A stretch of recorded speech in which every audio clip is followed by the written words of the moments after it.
اعوذ باللہ من الشیطان الرجیم بسم اللہ الرحمن الرحیم رب اشرح لی صدری ویسر لی امری واحلل عقدۃ من لسانی یفقہوا قولی اللہم فقہنا فی الدین ربی یسر ولا تعسر وتمم بالخیر وبک نستعین رب زدنی علما رب زدنی علما رب زدنی علما۔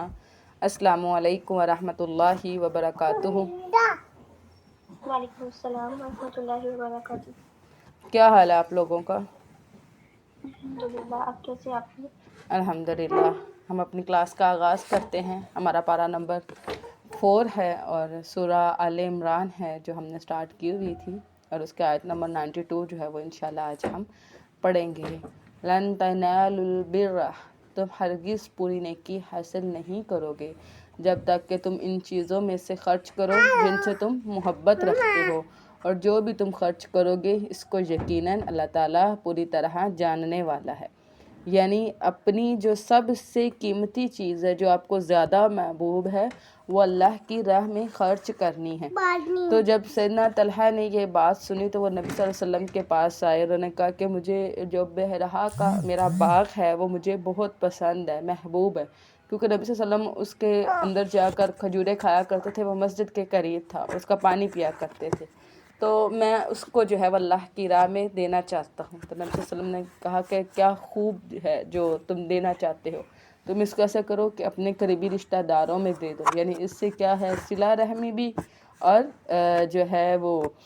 صدقہ بھی، تو تمہیں دوہرا ثواب ملے گا۔ پھر انہوں نے اپنا وہ باغ اپنے چچاؤں کے بیٹے جو ہیں ان کو دے دیا۔ تو اس طرح جو چیز آپ کو زیادہ محبوب ہو، جسے آپ عزیز رکھتے ہو، اسے اللہ کی راہ میں جو ہے وہ صدقہ کر دینا چاہیے۔ تمام کھانے بنی اسرائیل کے لیے حلال تھے، مگر جو اسرائیل یعنی سیدنا یعقوب علیہ السلام کا یہ لقب تھا، نے اپنی جان پر حرام کر لیے تھے اس سے پہلے کہ تورات نازل کی جاتی ہے۔ آپ کہہ دیں تورات لاؤ، پھر تم اس کو پڑھو اگر تم سچے ہو۔ یعنی جب نبی نے کہا نا کہ میں دین ابراہیمی پر ہوں، تو انہوں نے کہا، یہودیوں نے یہ جواز پیش کیا کہ اگر آپ دین ابراہیمی پر ہیں تو پھر آپ اونٹ کا گوشت اور اونٹ کا جو دودھ ہے اونٹنی کا، وہ آپ کیوں پیتے ہیں؟ تو اس پہ یہ آیت جو ہے وہ نازل ہوئی کہ وہ اصل میں حلال تھا، یعنی سیدنا یعقوب علیہ السلام کا ٹائٹل تھا اسرائیل، ٹھیک ہے، تو وہ حلال تھا، لیکن سیدنا یعقوب علیہ السلام کو ایک طرح کی عرق النساء کی بیماری تھی، ٹھیک ہے، تو اس وجہ سے انہوں نے اس کو اپنے اوپر یعنی اس کے علاج کے طور پر یہ سمجھا کہ اس کا کھانا جو ہے وہ انہوں نے اپنے اوپر حرام کر لیا، تو اس وجہ سے انہوں نے روکا گیا تھا، ورنہ اسلام میں اس کو حرام نہیں ہے اونٹ، ٹھیک ہے۔ تو پھر جس نے اس کے بعد بھی اللہ تعالیٰ پر جھوٹ باندھا تو وہی لوگ ظالم ہیں۔ آپ کہہ دو کہ اللہ تعالیٰ نے سچ فرمایا ہے، چنانچہ ابراہیم کی ملت کی پیروی کرو جو یکسو تھا اور مشرکوں میں سے نہ تھا۔ یقیناً پہلا گھر جو لوگوں کے لیے بنایا گیا وہی ہے جو مکہ میں ہے، تمام جہانوں کے لیے بابرکت اور ہدایت ہے۔ دنیا میں سب سے پہلی جو یعنی عبادت گاہ بنائی گئی وہ بیت اللہ ہے جو سیدنا ابراہیم علیہ السلام نے بنائی تھی، اور اس کے بعد بیت المقدس بنائی گئی، اور ان میں 40 سال کا جو ہے وہ ٹائم پیریڈ ہے۔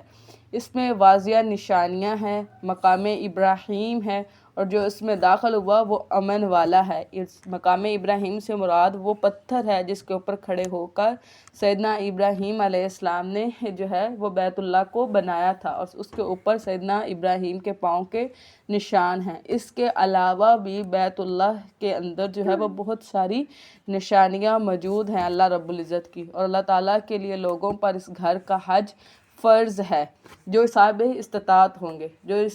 اس کی طرف راستے کی استطاعت رکھتا ہو، اور جس نے کفر کیا تو یقیناً اللہ تعالیٰ تمام جہانوں سے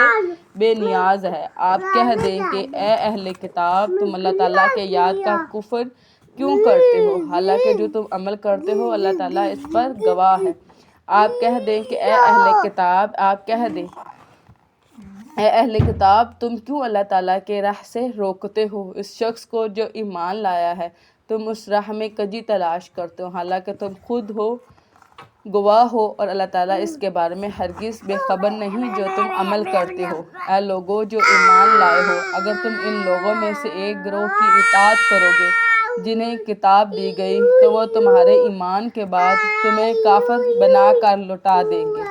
اور تم کیسے کفر کرتے ہو حالانکہ تمہیں اللہ تعالیٰ کی آیات پڑھ کر سنائی جا رہی ہیں، اور تمہارے درمیان اس کا رسول بھی موجود ہے، اور جو اللہ تعالیٰ کے دین کو مضبوطی سے پکڑ لے تو یقیناً وہ سیدھے راستے کی طرف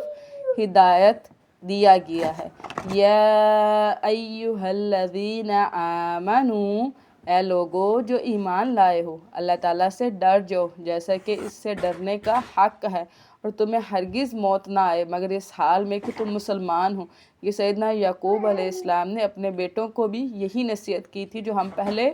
پڑھ چکے ہوئے ہیں۔ وَاعْتَصِمُوا بِحَبْلِ اللَّهِ، اور اللہ تعالیٰ کی رسی کو مضبوطی سے تھام لو۔ اور اللہ تعالیٰ کی رسی کیا ہے؟ اللہ تعالیٰ کی رسی یہ قرآن پاک ہے، اور نبی صلی اللہ علیہ وسلم کی حدیث سے ہمیں پتہ چلتا ہے کہ قرآن پاک ایک ایسی رسی ہے جس کا ایک سیرا اللہ کے ہاتھ میں ہے اور دوسرا سیرا انسان کے ہاتھ میں ہے، کہ انسان جب اس کو پکڑتا ہے، اس قرآن کو، اور اس پر عمل کرنے کی کوشش کرتا ہے اور اس کے ساتھ جڑتا ہے، تو اس کا اینڈ رزلٹ تعلق باللہ مل جاتا ہے، کہ آپ کو اللہ کے ساتھ آپ کی ایک کنیکٹیوٹی بن جاتی ہے۔ آپ سوچیں تو صحیح، یعنی دنیا میں ہم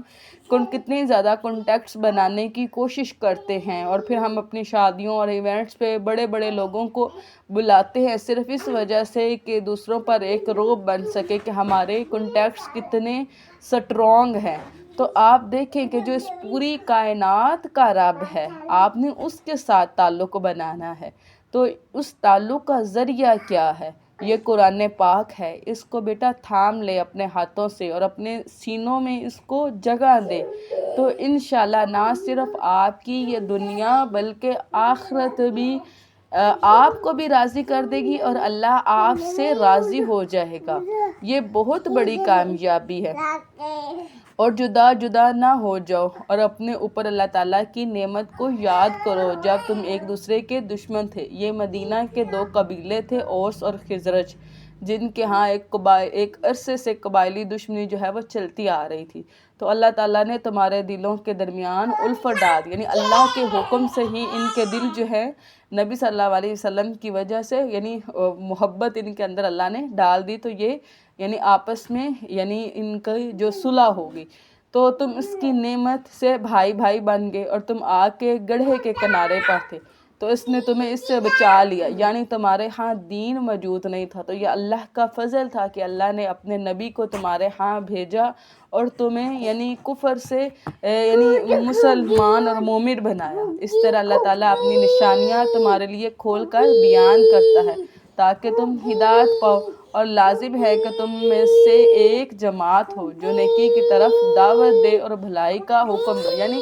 ہر علاقے میں ایسے کچھ لوگ یا ہر فیملی میں ایسے کچھ لوگ لازمی طور پر ہونے چاہیے کہ جو آپ کو اصلاح کا حکم دیتے رہیں اور آپ کو برائی سے روکتے رہیں۔ یہ ہماری امت کا فریضہ ہے، یہ نبیوں کی رسپانسبلٹی ہے جو اللہ رب العزت نے امت محمدی کو عطا کی ہے،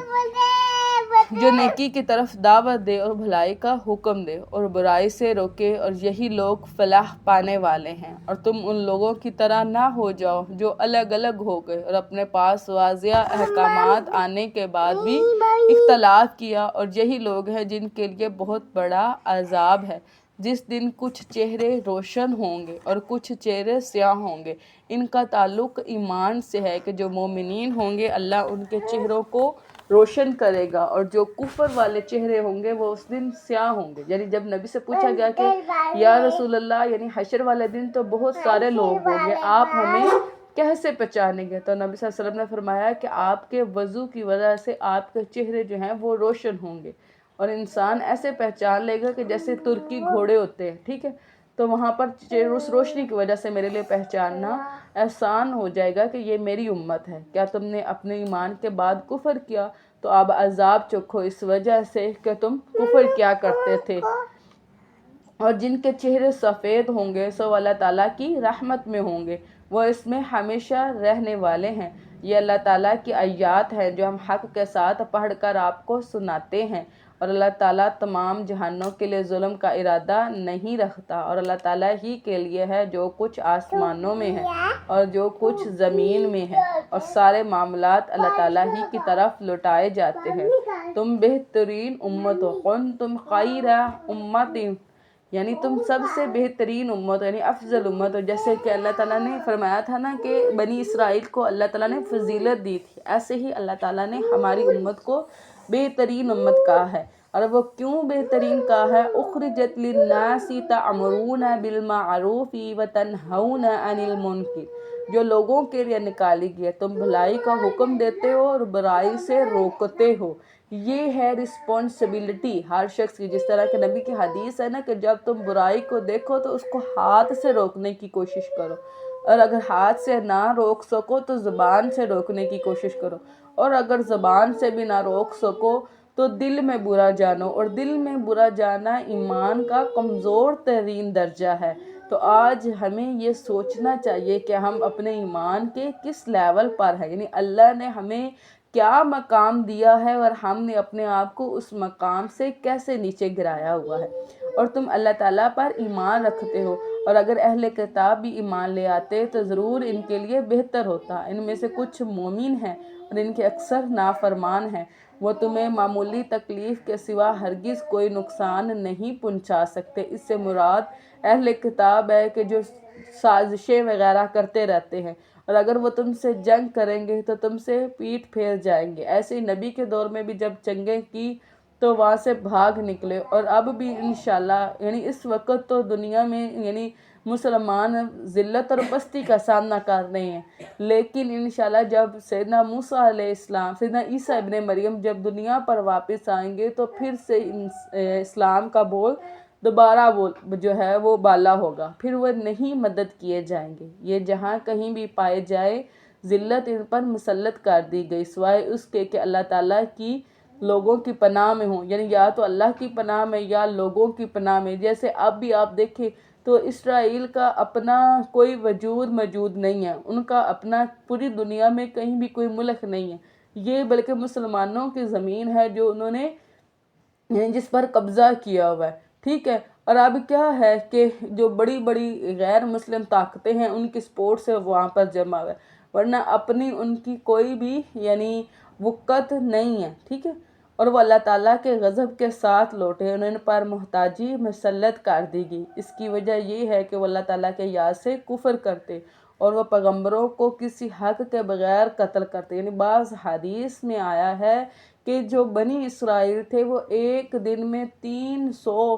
انبیاء کو قتل، کیونکہ بنی اسرائیل میں یعنی پیرالل بہت سارے انبیاء جو تھے وہ موجود تھے، تو انبیاء کو قتل کر کے شام کو اپنے بازاروں میں نکل جایا کرتے تھے۔ یہ اس وجہ سے ہوا کہ انہوں نے نافرمانی کی اور وہ حدود سے گزر جاتے تھے۔ وہ سب برابر نہیں ہیں، اہل کتاب میں سے ایک جماعت قیام کرنے، یعنی اہل کتاب میں بھی کچھ لوگ نیک ہیں، جیسے کہ اس آیت کا جو شان نزول ہے کہ یہ جو ہے عبداللہ بن سلام ان کے بارے میں نازل ہوئی کہ وہ پہلے جو تھے وہ یہودی علماء میں سے تھے، اور پھر جب نبی صلی اللہ علیہ وسلم آئے تو انہوں نے ان پر جو ہے وہ اسلام لے آئے۔ ایک جماعت قیام کرنے والی ہے جو رات کے اوقات میں اللہ تعالیٰ کی آیات کی تلاوت کرتی ہے اور وہ سجدہ کرتے ہیں، وہ اللہ تعالیٰ پر اور آخرت کے دن پر ایمان رکھتے ہیں اور بھلائی کا حکم دیتے ہیں اور برائی سے روکتے ہیں اور خیر کے کاموں میں بھاگ دوڑ کرتے ہیں۔ وَيُسَارِعُونَ فِي الْخَيْرَاتِ، کبھی آپ نے ایسا کیا ہے کہ نیکی کا کوئی کام ہے اور آپ کہیں کہ میں پہلے کر لوں؟ یعنی یہ ہم دنیا کے مقابلے تو ہم لگاتے ہیں، یعنی کھانے میں یا پینے میں یا پہننے میں یا جابز میں یا انکم میں یا کسی بھی طرح، لیکن اللہ تعالیٰ ہمیں کس طرح کی کمپٹیشن بتا رہا ہے؟ اللہ تعالیٰ نیکیوں میں کمپٹیشن بتا رہا ہے، اور بھلائی میں سے جو بھی وہ کریں گے اس کی ناقدری ہرگز نہیں کی جائے گی، اور اللہ تعالیٰ متقی لوگوں کو خوب جاننے والا ہے۔ یقیناً جن لوگوں نے کفر کیا ان کے مال اور ان کی اولاد اللہ تعالیٰ کے مقابلے میں ان کے ہرگز کچھ کام نہ آئے گی، اور یہی لوگ آگ والے ہیں اور وہ اس میں ہمیشہ رہنے والے ہیں۔ اس کی مثال جو وہ اس دنیا کی زندگی میں خرچ کرتے ہیں اس ہوا کی مثال کی طرح ہیں جس میں شدید سردی ہو، جو ایسے لوگوں کو کھیتی کو پہنچے جنہوں نے اپنی جانوں پر ظلم کیا ہے تو اس نے اسے تباہ و برباد کر دیا۔ اللہ تعالیٰ نے ان پر ظلم نہیں کیا بلکہ وہ اپنی جانوں پر ظلم کرتے ہیں۔ یعنی اس سے کیا مراد ہے کہ جو کافر لوگ ہیں وہ جو نیکی کا کام کرتے ہیں ان کی مثال ایسے ہی ہے کہ جیسے انسان کوئی کھیتی لگائے اور وہ بڑی شاندار ہو لیکن ایک سخت سرد ہوا آئے جو اس پوری کھیتی کو نست و نابود کر دے۔ کیوں؟ کام تو اچھے کیے تھے، وہ اس وجہ سے کہ وہ کام جو اللہ کے ہاں قابل قبول ہے وہ دو ہی وجہ سے، یعنی ایک تو اس کے لیے مسلمان ہونا اور دوسرے سنت رسول کے مطابق ہونا، تو یہ دونوں چیزیں نہیں تھی تو اس وجہ سے وہ قابل قبول نہیں ہے۔ اے لوگوں جو ایمان لائے ہو، اپنے سوا کسی کو دلی دوست نہ بناؤ، وہ تمہیں کسی طرح برباد کرنے میں کوئی کمی نہیں کرتے، وہ پسند کرتے ہیں ایسی چیز کو جو تمہیں مصیبت میں ڈال دے۔ یقیناً ان کا بغض ان کے منہوں سے ظاہر ہو چکا ہے اور جو ان کے سینے چھپاتے ہیں زیادہ بڑا ہے۔ یقیناً ہم نے تمہارے لیے آیات کھول کر بیان کرتی ہیں اگر تم سمجھو۔ دیکھو تم لوگ ہی ان سے محبت کرتے اور وہ تم سے محبت نہیں رکھتے۔ یعنی اللہ رب العزت فرما رہا ہے کہ جو اہل کتاب ہیں ان سے دوستیاں نہ لگاؤ اور نہ ہی کافروں سے۔ یعنی مسلمان کا دوست ہونا تو فائدہ مند ہے کہ مسلمانوں سے دلی محبت کرتا ہے لیکن وہ دل سے ان کے ساتھ محبت نہیں رکھتے۔ تم ساری کتابوں پر ایمان رکھتے ہو، یعنی تم تو ان کی کتاب پر ایمان رکھتے ہو، جب وہ تم سے ملتے ہیں تو کہتے ہیں کہ ہم ایمان لائے، اور جب اکیلے ہوتے ہیں تو تم پر غصے سے انگلیاں چباتے ہیں، یعنی ان کو اتنا غصہ ہوتا ہے کہ انگلیاں چبا رہے ہوتے ہیں۔ آپ کہہ دے اپنے غصے ہی سے تم مر جاؤ، بلا شبہ اللہ تعالیٰ دلوں کی باتوں کو خوب جاننے والا ہے۔ اگر تمہیں کوئی بھلائی پہنچے تو انہیں بری لگتی، یعنی جس طرح کوئی جنگ جیت جائے یا اللہ کی طرف سے کوئی آسانی آ جائے، کوئی فضل آ جائے تو اس چیز کو وہ پسند نہیں کرتے، اور اگر تمہیں کوئی مصیبت پہنچے جیسے جنگ کا ہار جانا یا کوئی اور آزمائش تو وہ اس پر خوش ہوتے ہیں، اور اگر تم صبر کرو اللہ تعالیٰ سے ڈرو تو ان کی خفیہ تدبیر تمہیں کچھ بھی نقصان نہیں پہنچائے گی۔ یقیناً جو وہ عمل کرتے ہیں اللہ تعالیٰ اس کا احاطہ کرنے والا ہے۔ وَإِذْ غَدَوْتَ مِنْ أَهْلِكَ، اور جب آپ صبح کے وقت اپنے گھر والوں سے نکل کر مومنوں کو جنگ کے مورچے پر متعین کر رہے تھے۔ یہ کون سی جنگ ہے؟ یہ غزوہ احد ہے، اور نبی صلی اللہ علیہ وسلم سیدہ عائشہ کے حجرہ میں مقیم تھے اور صبح اٹھے اور غزوہ احد کی طرف یعنی احد پہاڑ کی طرف گئے، اور وہاں پر لوگوں کو یعنی صحابہ کو مورچوں پر متعین کر رہے تھے کہ یہاں پر تیر انداز ہوں گے، یہاں پر لڑنے والے ہوں گے، اور وہ ساری ڈیٹیلنگ جو ہے وہ کر رہے تھے اور لوگوں کو یعنی صحابہ کو جنگ کے لیے پریپیئر کر رہے تھے، اور اللہ تعالیٰ سب کچھ سننے والا اور سب کچھ جاننے والا ہے۔ جب تم میں سے دو جماعتیں ارادہ کر چکی تھیں کہ ہمت ہار جائیں، حالانکہ اللہ تعالیٰ ان دونوں کا مددگار تھا، پس لازم ہے کہ ایمان والے اللہ تعالیٰ ہی پر بھروسہ کریں۔ اس جنگ میں مسلمانوں کی تعداد 1000 اور کافروں کی تعداد جو تھی وہ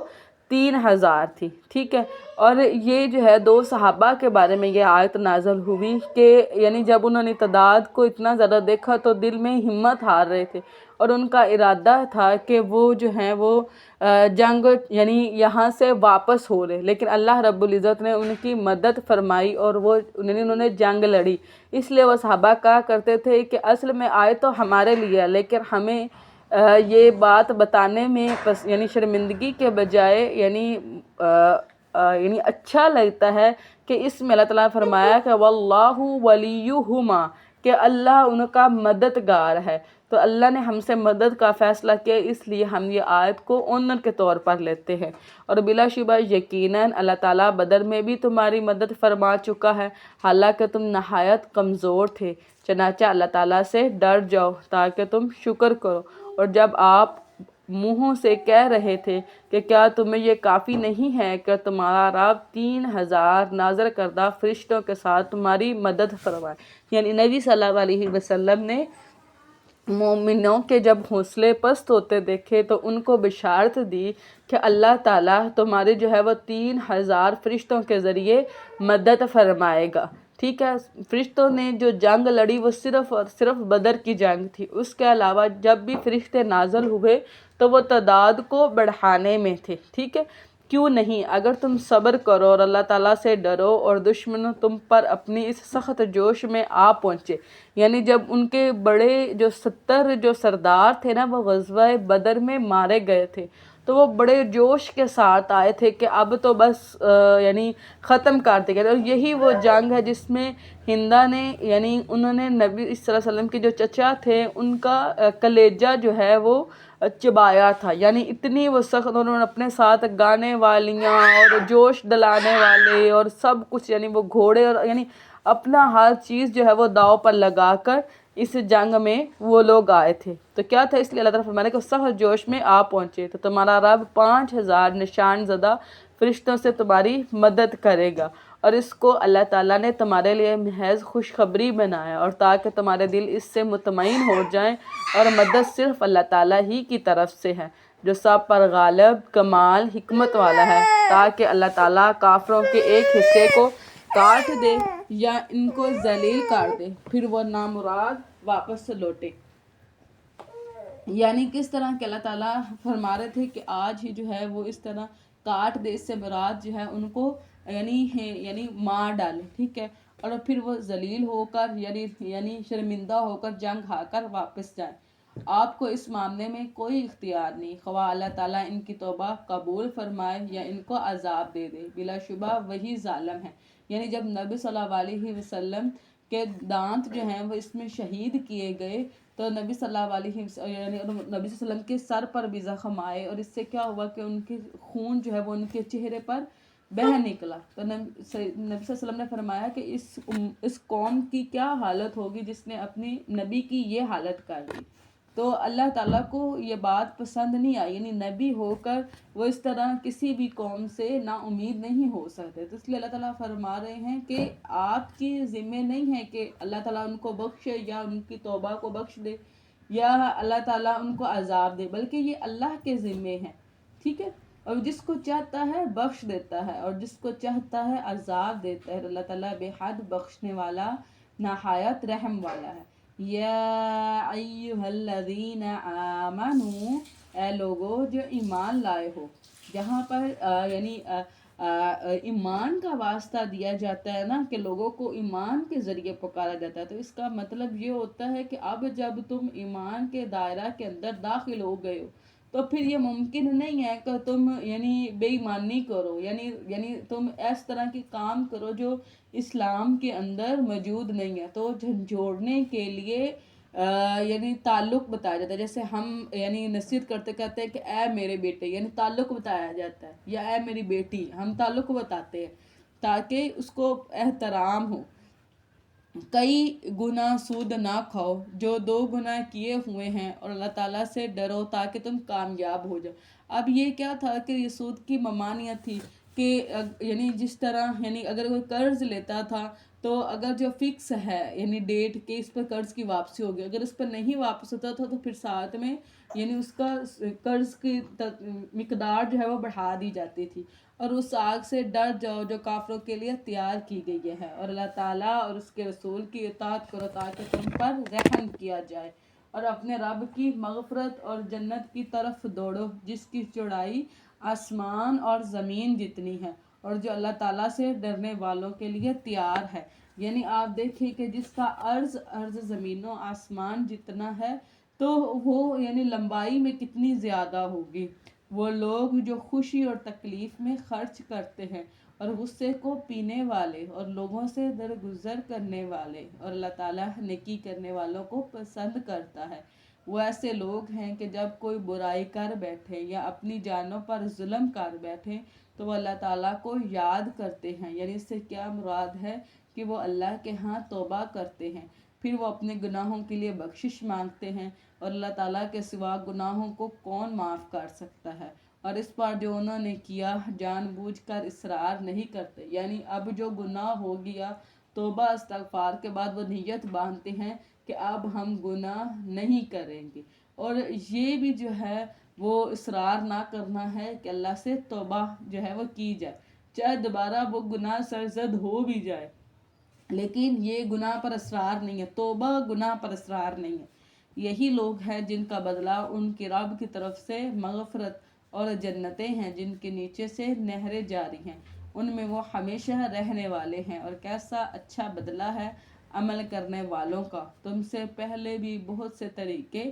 گزر چکے ہیں، یعنی کیا ہے کہ ہر امت کو ایک لائف سٹائل جو ہے وہ دیا گیا تھا، سو تم زمین میں چل کر دیکھو کہ جھٹلانے والوں کا کیسے انجام ہوا، یعنی تم سے پہلے جن لوگوں نے جھٹلایا ان کا اینڈ رزلٹ کیا تھا۔ لوگوں کے لیے یہ بیان ہے اور اللہ تعالیٰ سے ڈرنے والوں کے لیے ہدایت اور نصیحت ہے، اور نہ تم ہمت ہارو اور نہ غم کرو، اور تم ہی غالب رہو گے اگر تم مومن ہو۔ یعنی کیا ہوا تھا کہ اس جنگ میں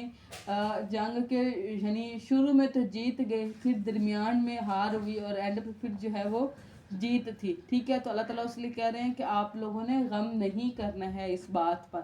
اگر تمہیں چوٹ لگی ہے تو انہیں بھی یقیناً اس جیسی چوٹ لگ چکی ہے۔ اب ہوا کیا تھا کہ نبی صلی اللہ علیہ وسلم نے چند صحابہ کو ایک درے پر جو ہے وہ کھڑا کیا تھا اور کہا تھا کہ اگر آپ دیکھو کہ ہم جنگ جیت گئے یا پرندے بھی آ کر ہمیں کھا رہے ہیں تو آپ نے اس جگہ سے نہیں ہٹنا۔ جنگ کے آغاز میں ہی مسلمان جنگ جو ہے وہ جیت گئے۔ اب ان میں جو ہے وہ اختلاف پیدا ہو گیا، کچھ صحابہ نے کہا کہ اب ہم جنگ جیت گئے اور ہم مال جو ہے وہ اکٹھا کرتے ہیں، اور کچھ نے کہا کہ جب تک نبی ہمیں کہلاوا نہیں بھیجتے ہم یہاں سے نہیں ہلیں گے، ٹھیک ہے۔ اب لوگ جو تھے یعنی تیر انداز تھے صحابہ، وہ وہاں سے اترے اور مال سمیٹنے لگے، اور اسی اثناء میں جو کافر تھے وہ پلٹے اور انہوں نے دوبارہ سے حملہ کر دیا، اور جس کی وجہ سے مسلمانوں کو بہت زیادہ نقصان ہوا اور وہ غمگین ہوئے۔ تو اللہ تعالیٰ اب ان کے حوصلے کے لیے فرما رہا ہے کہ اگر تمہیں چوٹ لگی ہے تو انہیں بھی یقیناً اس جیسی چوٹ لگ چکی ہوئی، یعنی جس طرح یعنی اس جنگ میں 70 صحابہ شہید ہوئے، تو نبی صلی اللہ یعنی اللہ نے فرمایا کہ تم بھی تو ان سے پہلے ان کے غزوہ بدر میں 70 سرداروں کو مار چکے ہو، اور یہ دن ہے جنہیں ہم لوگوں کے درمیان گھماتے رہتے ہیں، یعنی جنگ میں کوئی سی ایک نے تو جیتنا ہی ہے، اس میں کوئی اتنی زیادہ پریشانی والی بات نہیں ہے، یعنی اس سے اجر تو آپ کا کم نہیں ہو سکتا، اور تاکہ اللہ تعالیٰ ان لوگوں کو جان لے جو ایمان لائے ہیں اور تم میں سے بعض کو شہید بنا لے، ٹھیک ہے۔ تو یعنی کیا ہے کہ یہ اللہ کے ہاں ہے کہ اللہ تعالیٰ ایمان کو جج کر رہے ہیں، ٹھیک ہے۔ واللہ لا يحب الظالمین، اور اللہ تعالیٰ ظالموں سے محبت نہیں رکھتے، یعنی مومن جو ہوگا اس کو جیتنے یا ہارنے سے کیا، ٹھیک ہے، یا تو اگر وہ شہید ہوگا تو وہ شہداء میں، اور اگر وہ واپس آتا ہے تو اجر بھی لے کر آتا ہے اور غازی بھی ہے۔ یا تم نے گمان کر لیا کہ تم جنت میں داخل ہو جاؤ گے، حالانکہ اللہ تعالیٰ نے ابھی تک ان کو نہیں جانا جنہوں نے تم میں سے جہاد کیا، اور تاکہ وہ جان لے صبر کرنے والوں کو۔ یعنی صرف اسلام اسی کے اس بات پہ ہی خوش ہو جانا نہیں ہے کہ بس آپ لوگ مسلمان ہو گئے تو اب آپ کو جنت میں ہی ڈالا جائے گا، بلکہ یہ ایک ٹیسٹ ہے، ایک آزمائش ہے کہ آپ ان آزمائشوں میں آپ کا رسپونس کیا بنتا ہے، یعنی کس طرح۔ سب سے زیادہ آزمائش جو آتی ہے نا وہ انبیاء پر آتی ہے، اور پھر ان کے بعد ان لوگوں پر آزمائشیں آتی ہیں جن کے ایمان، یعنی ہر انسان پر آزمائش اس کے ایمان کے مطابق آتی ہے، اور پھر صبر کرنے والوں کو اجر ملتا ہے۔ اور بلا شبہ یقیناً تم موت کی تمنا کیا کرتے تھے اس سے پہلے کہ تم ملو اس سے، تو یقیناً تم نے اس حال میں اسے دیکھا لیا کہ تم آنکھوں سے دیکھ رہے تھے۔ یعنی جو صحابہ غزوہ احد میں غزوہ بدر میں شامل نہیں ہو سکے تھے تو وہ یہ خواہش کرتے تھے کہ کاش دوبارہ سے جنگ ہو اور کاش ہم ایسے ہی کافروں کو یعنی کاٹیں اور ہمیں اجر ملے، ٹھیک ہے۔ لیکن جب جنگ ہوئی تو اس وجہ سے جنگ جب وہ ہارے تو اب وہ تکلیف میں تھے، تو اللہ تعالیٰ فرما رہا ہے کہ تم تو موت کی تمنا کیا کرتے تھے کہ یا تو ہم غازی لوٹے یا پھر اللہ کی راہ میں مار دیے جائیں، اور نہیں ہے محمد مگر ایک رسول، یقیناً اس سے پہلے بھی کئی رسول گزر چکے ہیں، تو کیا اگر وہ وفات پا جائیں یا قتل کر دیے جائیں تو تم اپنی ایڑیوں کے بل پلٹ جاؤ گے، اور جو شخص اپنی ایڑیوں پر پلٹے گا تو اللہ تعالیٰ کو ہرگز کچھ بھی نقصان نہیں پہنچائے گا، اور ان قریب اللہ تعالیٰ شکر کرنے والوں کو جزا دے۔ اب ہوا یہ کہ جب جنگ میں بہت ساری افراتفری مچ گئی وقت کیا ہوا کہ جو شیطان ہے اس نے اونچی آواز میں کہا کہ نعوذ باللہ محمد صلی اللہ علیہ وسلم جو ہے وہ مار دیے گئے ہیں. اس وجہ سے جو یعنی مسلمان تھے وہ جنگ چھوڑ کر یعنی جو ہے انہوں نے اپنے ہتھیار گرا دیے اور بھاگ پڑے اور جنگ چھوڑ دی کہ اب لڑنے کا کیا فائدہ کہ جب محمد ہی صلی اللہ علیہ وسلم ہی ہمارے درمیان نہیں رہے. تو اس پر اللہ تعالیٰ فرما رہے ہیں کہ محمد تو ایک رسول ہیں جو یعنی پہلے ان جیسے رسول پہلے بھی گزر، اگر وہ وفات پا جائے تو کیا تم لوگ یعنی دین اسلام سے ہی پھر جاؤ گے؟ ٹھیک ہے. اور اس کے بعد جب انہوں نے دیکھا، یعنی ایک صحابی کہتے ہیں کہ میں نے سب سے پہلے نبی صلی اللہ علیہ وسلم کو دیکھا اور میں نے آواز لگا کر کہا کہ نہیں، محمد یہاں ہمارے صلی اللہ علیہ وسلم ہمارے درمیان موجود ہیں. پھر اسی ہی آیت سے ہمیں پتہ چلتا ہے کہ جب نبی صلی اللہ علیہ وسلم یعنی دنیا سے رخصت فرمائے تو یعنی لوگوں کو سمجھ ہی نہیں لگ رہی تھی کہ وہ کیا کرے. اور سیدنا ابو بکر تھے جنہوں نے سب سے پہلے اس آیت کو پڑھا کہ اگر وہ وفات پا جائے یا قتل کر دیا جائے تو تم لوگ اپنی ایڑیوں کے بل پلٹ جاؤ گے. تو سیدنا عمر کہتے تھے کہ یعنی اس وقت ہماری حالت یہ تھی کہ ہم سے ایک پاؤں بھی جو ہے وہ اٹھایا نہیں جا رہا تھا. اور ایسے ہم میں سے صرف ایک سیدنا ابو بکر تھے جن کو یہ آیت یاد تھی، تو انہوں نے ہی ہمیں املا لکھوائی. ایسے ہو گیا تھا کہ جیسے یہ آیت ابھی اتری ہے، یعنی اتنی زیادہ یعنی اس وقت حالت یہ تھی نبی صلی اللہ علیہ وسلم کی وصال کے وقت. اور کسی جان کے لیے کبھی ممکن نہیں ہے کہ وہ اللہ تعالیٰ کے حکم کے بغیر مر جائے. مقررہ وقت لکھا ہوا ہے، یعنی ہر ایک کی عمر لکھی ہوئی ہے. اور جو کوئی دنیا کا بدلہ ہی چاہتا ہے ہم اسے دنیا میں ہی دے دیں گے، اور جو آخرت کا بدلہ چاہتا ہے اسے ہم آخرت میں دیں گے، اور بہت جلد ہی شکر کرنے والوں کو جزا دے گی. اور کتنے ہی نبی تھے جن کے ساتھ مل کر بہت سے رب والوں نے جنگ کی، اور اس کے لیے جو اللہ تعالیٰ کی راہ میں انہیں تکلیف پہنچی انہوں نے ہمت نہیں ہاری اور نہ وہ کمزور پڑے اور نہ انہوں نے عاجزی دکھائی. اور اللہ تعالیٰ صبر کرنے والوں سے محبت کرتا ہے، اور ان کی دعا اس کے سوا کچھ نہ تھی. ربنا اغفر لنا ذنوبنا، اے ہمارے رب ہمارے گناہوں کو بخش دیجیے، اور ہمارے کاموں میں ہماری زیادتی کو بھی، اور آپ ہمیں ثابت قدم رکھیں اور کافروں کے مقابلے میں ہماری مدد فرمائیں. تو اللہ تعالیٰ نے ان کو دنیا کا بھی بدلہ دیا اور آخرت کو بھی. یہ جو دعائیں میں انڈر لائن کرواتی ہوں نا، یہ قرآن کی دعائیں ہوتی ہیں اور یہ مسنون دعائیں بھی ہیں، یعنی سنت سے بھی ثابت ہیں. تو ان دعاؤں کے ذریعے لازمی طور پر اللہ سے مدد لیا کریں. ان کو بھی انڈر لائن کر لیں اور اس کو بھی آپ نے حفظ کرنا ہے. اور آخرت کا اچھا بدلہ بھی، اور اللہ تعالیٰ نیکی کرنے والوں سے محبت رکھتا ہے. یا ایھا الذین آمنوا، اے لوگو جو ایمان لائے ہو، اگر تم ان لوگوں کی اطاعت کرو گے جنہوں نے کفر کیا تو وہ تمہیں تمہاری ایڑیوں کے بل لوٹا دیں گے، پھر تم خسارہ اٹھانے والے ہو کر پلٹو گے. بلکہ اللہ تعالیٰ تمہارا مالک ہے اور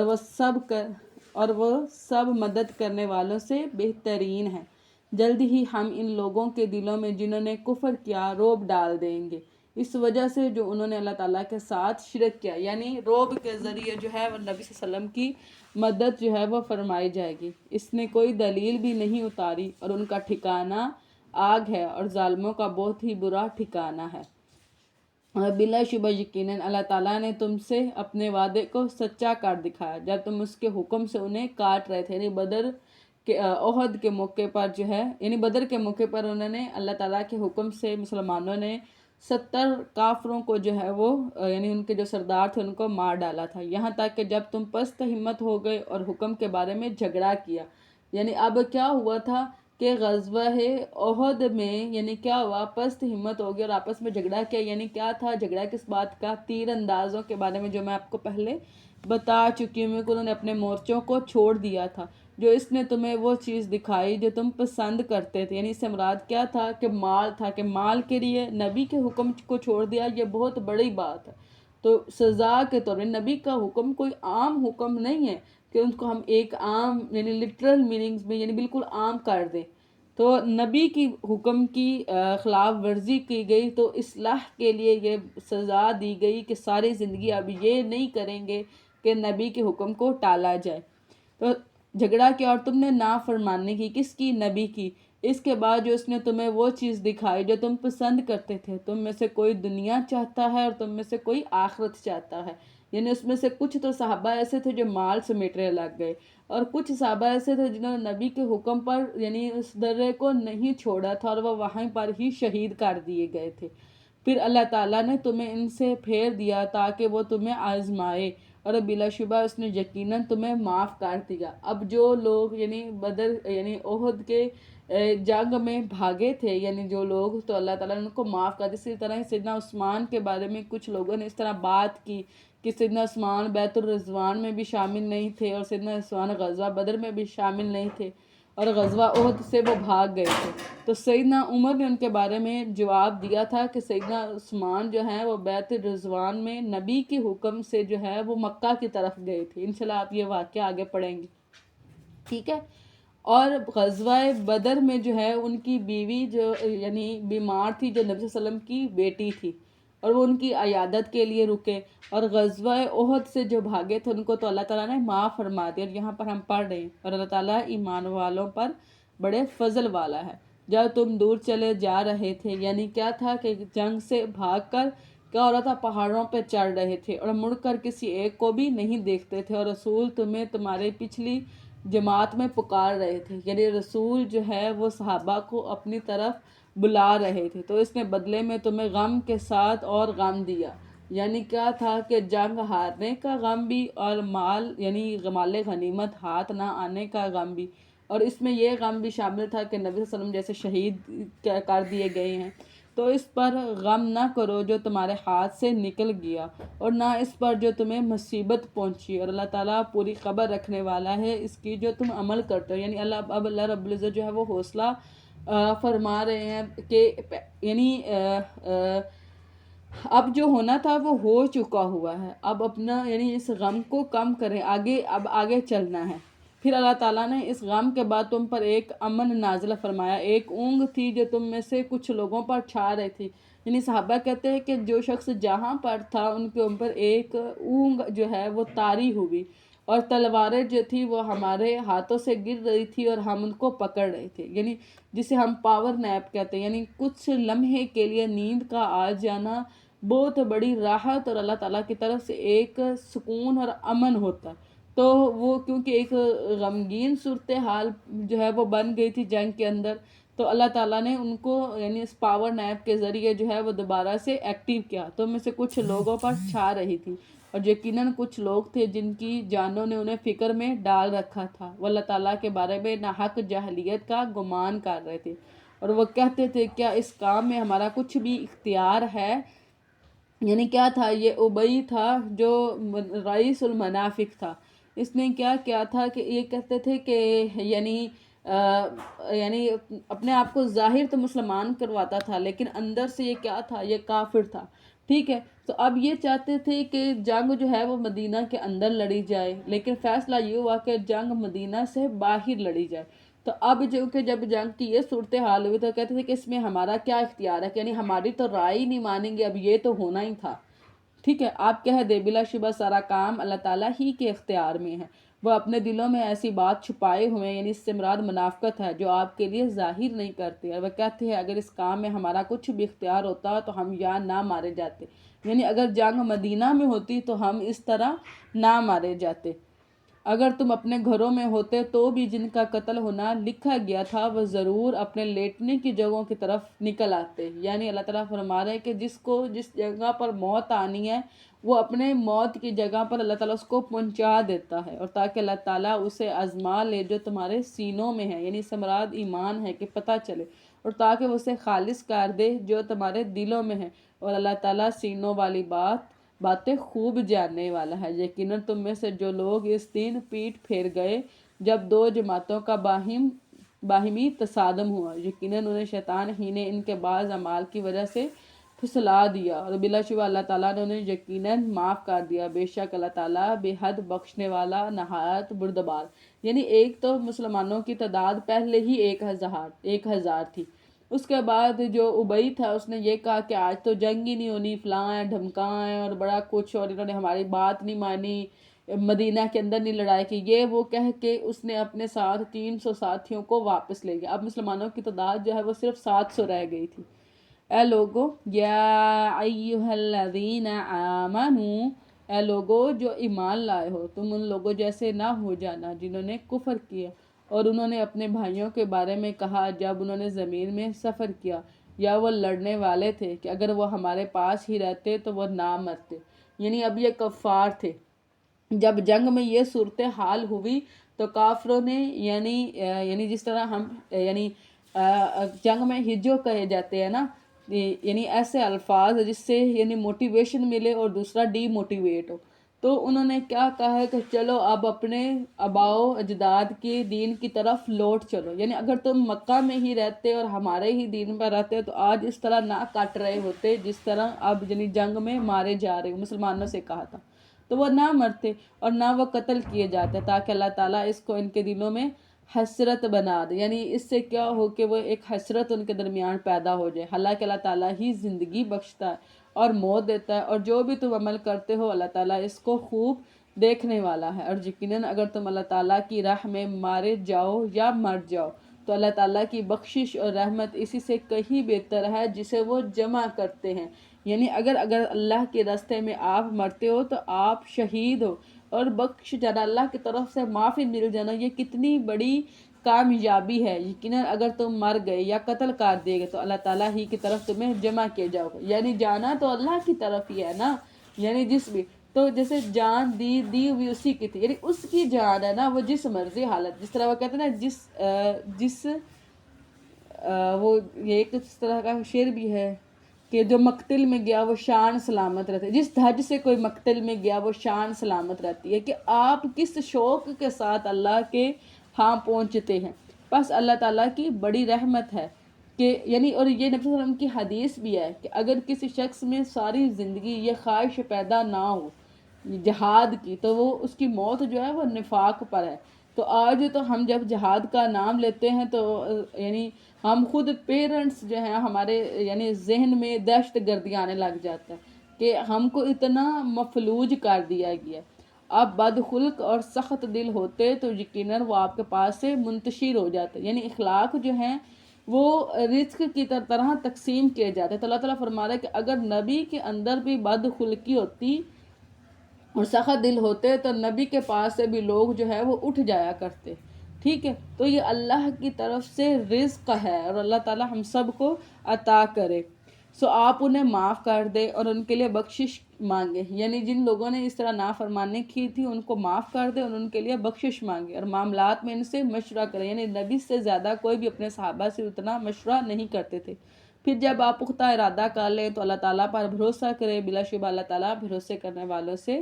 محبت کرتا ہے۔ اگر اللہ تعالیٰ تمہاری مدد فرمائے تو کوئی تم پر غالب آنے والا نہیں، اور اگر وہ تمہارا ساتھ چھوڑ دے تو اس کے بعد کون ہے جو تمہاری مدد کرے گا؟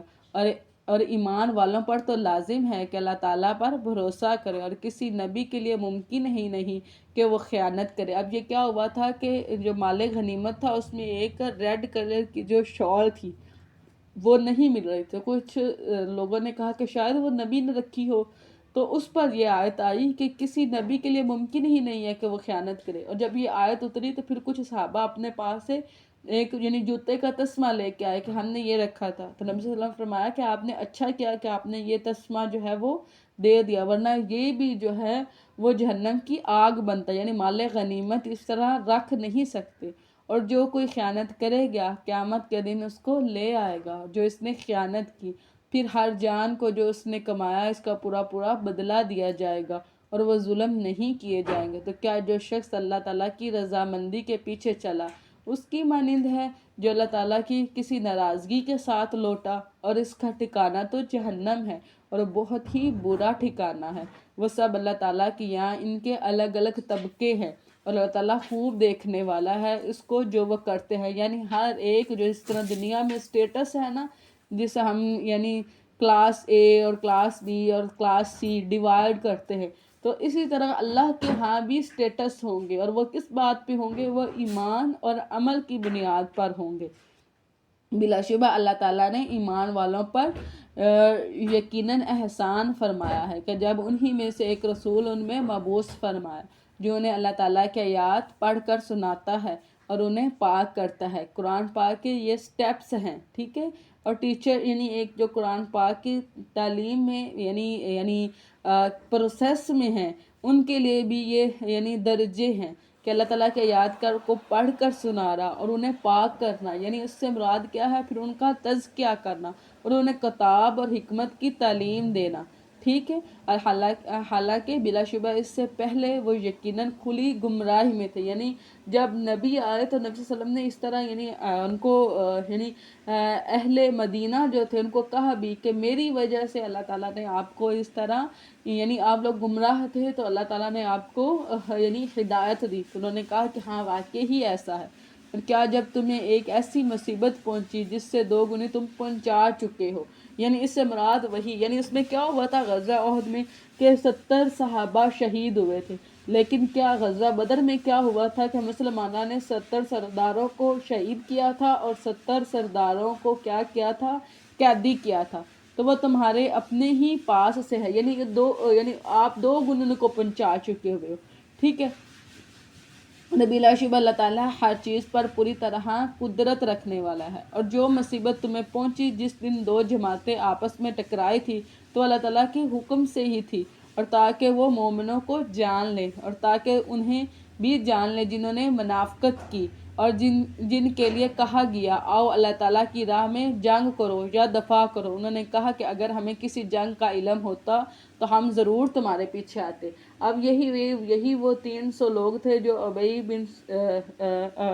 سلول جو تھا رئیس المنافق ان کے ساتھ واپس آ گئے تھے، کیونکہ وہ یہ کہہ رہا تھا کہ مجھے نہیں لگتا کہ آج کوئی جنگ وانگ جو ہے وہ ہونے والی ہے۔ وہ اس دن ایمان سے زیادہ کفر کے قریب تھے اور وہ اپنے منہ سے وہ بات کہتے تھے جو ان کے دلوں میں نہیں ہے، اور اللہ تعالیٰ اس کو زیادہ جاننے والا ہے جسے وہ چھپاتے ہیں، یعنی ان کے سینوں میں جو کفر ہے وہ اس کو اللہ تعالیٰ زیادہ جانتا ہے۔ یہ وہ لوگ ہیں جو خود بیٹھے رہے اور اپنے بھائیوں کے بارے میں کہا کہ اگر وہ ہماری مانتے تو نہ مارے جاتے، یعنی خود بھی جنگ سے پیچھے رہے، اور انہوں نے یہ قیاس رائیاں کی کہ یہ جو یعنی جان فشانی سے جنگ کے اندر لڑ رہے ہیں، اگر یہ بھی ہماری بات مان لیتے اور نبی کے ساتھ اس طرح نہ نکلتے تو آج یہ زندہ ہوتے اور یہ نہ مارے جاتے۔ آپ کہہ دیں پھر موت کو آپ اپنے آپ سے ہٹا کر دکھاؤ، یعنی موت تو آنی ہے، آپ کیسے اس کو خود سے ہٹا سکتے ہو اگر تم سچے ہو۔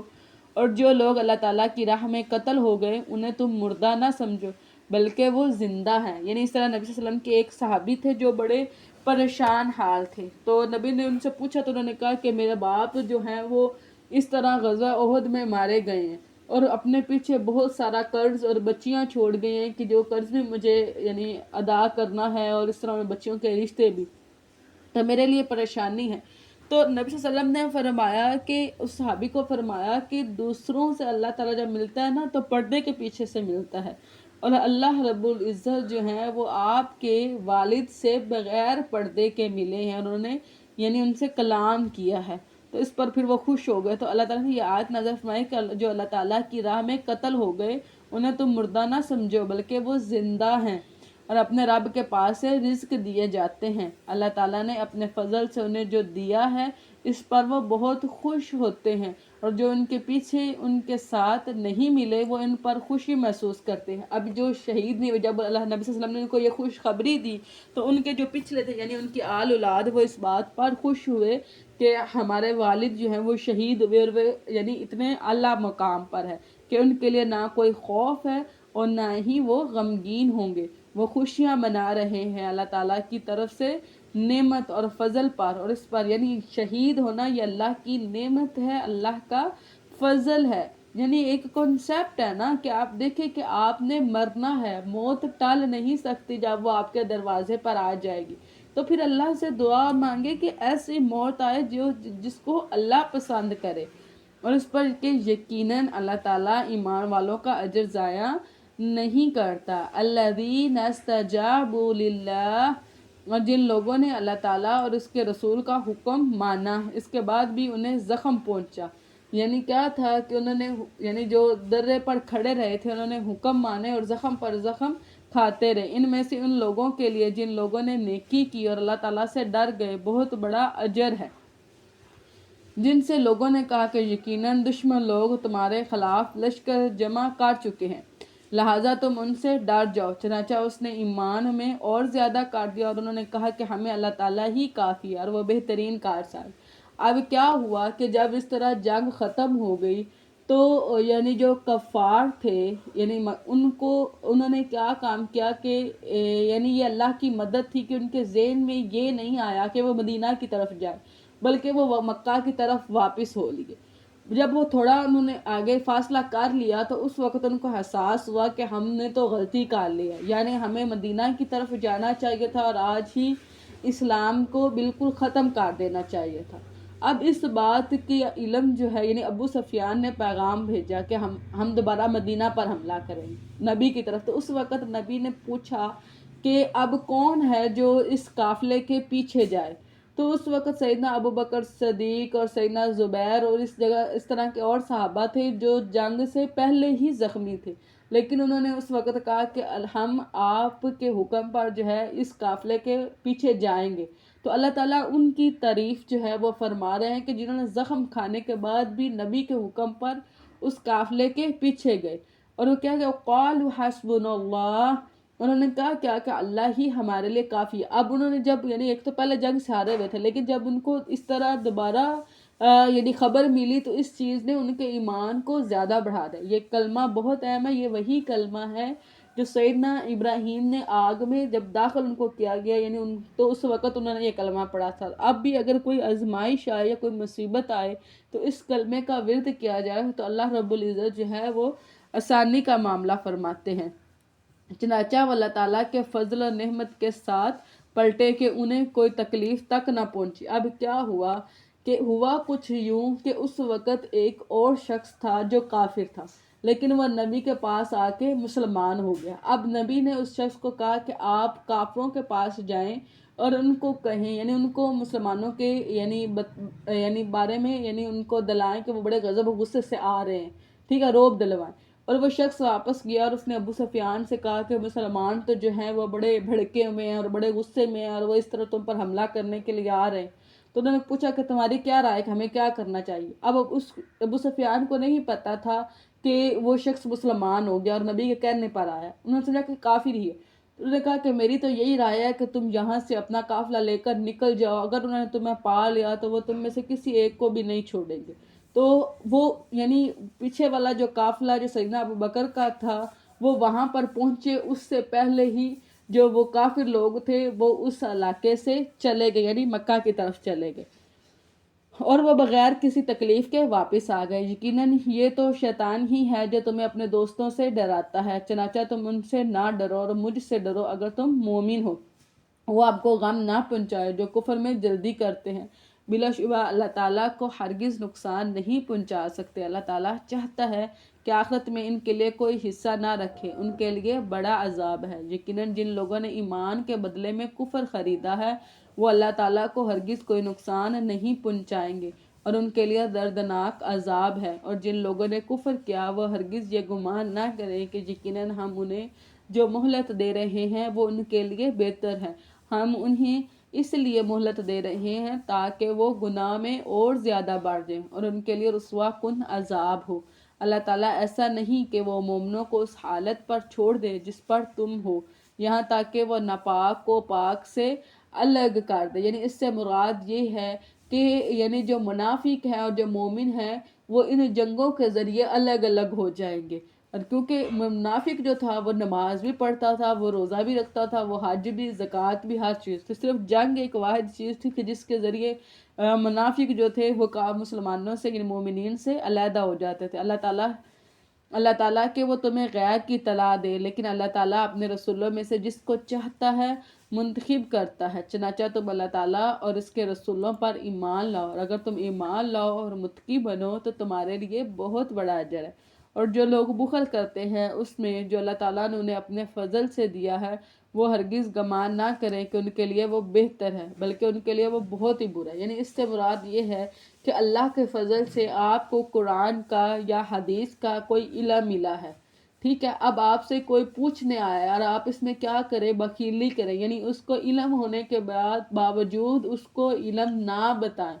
تو یہ اللہ کے ہاں بہت بڑی سخت ناپسندیدہ چیز ہے۔ اور دوسری طرف اس کے بھی اپوزٹ ہے جو میں آپ کو بتا رہی ہوں کہ بعض اوقات ہمارے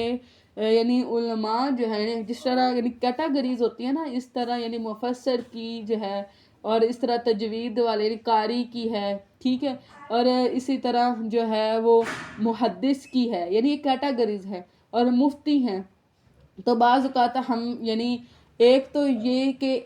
ہم کوسچن صحیح پرسن سے کرتے ہی نہیں ہیں، ٹھیک ہے۔ ہمارا یہ مسئلہ، ہمیں یہ لگتا ہے کہ جو نماز پڑھا رہا ہے نا اب اس کے پاس سارا علم ہے، یا جو قرآن پڑھا رہا ہے اس کے پاس سارا علم، یہ ڈیفرنٹ کیٹیگریز ہے، ٹھیک ہے۔ اور دوسری بات یہ ہے کہ جو امامت کے درجے پر ہوتا ہے، اب ہمارے ہاں جو مسئلہ پایا تھا وہ یہ ہے کہ جب اس سے پوچھا جاتا ہے نا تو اس کو یہ چیز عجیب فیل ہوتی ہے کہ اب یہ مجھ سے پوچھے اور مجھے وہ سوال کا جواب نہ آتا تو اپنی طرف سے ہی بتا دیتے، یہ بھی بہت بڑا گناہ۔ تو ان دونوں حالتوں سے آپ نے بچنا ہے، جتنا آپ کو علم ہے اتنا آپ دے دیں، یا پھر اس کو یہ ڈائریکٹ کر دیں اگر آپ کو پتہ ہے کہ یہ کس ٹائپ کی چیز ہے، تو آپ کو کسی محدث کے پاس جانا ہے، کسی معلم کے پاس جانا ہے، کسی مفسر کے پاس جانا ہے، کسی مفتی کے پاس جانا ہے کہ آپ کو کہاں جانا ہے، ٹھیک ہے۔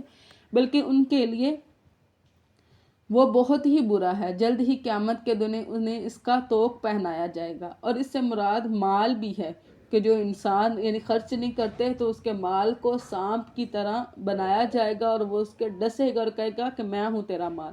انہوں نے بخل کیا، اور آسمانوں اور زمین کے میراث اللہ تعالیٰ ہی کے لیے ہے، اور جو بھی تم کرتے ہو اللہ تعالیٰ اس سے پوری طرح باخبر ہے۔ بلا شبہ اللہ تعالیٰ نے یقیناً ان کی بات سن لی جنہوں نے کہا کہ بلا شبہ اللہ تعالیٰ فقیر ہے اور ہم مالدار ہیں، جلد ہی ہم لکھ دیں گے جو انہوں نے کہا، اور ان کا نبیوں کو ناحق قتل کرنا بھی، اور ہم کہیں گے کہ تم جلنے کا عذاب چکھو۔ یعنی سیدنا ابو بکر جو ہیں وہ ایک گرجا گھر میں گئے تھے، وہاں پہ ان کے جو یہودی علماء تھے اسلام کی دعوت دینے کے لیے، وہاں اس نے یہ کہا تھا کہ آپ کا جو رب ہے وہ محتاج فقیر ہے اور ہم غنی ہیں، وہ ہم سے مال مانگتا ہے کہ اللہ کی راہ میں خرچ کرو۔ تو اس پر سیدنا ابو بکر نے ان کو تھپڑ مارا، اور سیدنا ابو بکر نے کہا کہ اگر تمہارے ساتھ عہد نہ ہوتا تو میں تمہیں مار ڈالتا۔ اب اس نے آ کر جو ہے وہ نبی صلی اللہ علیہ وسلم سے شکایت کی۔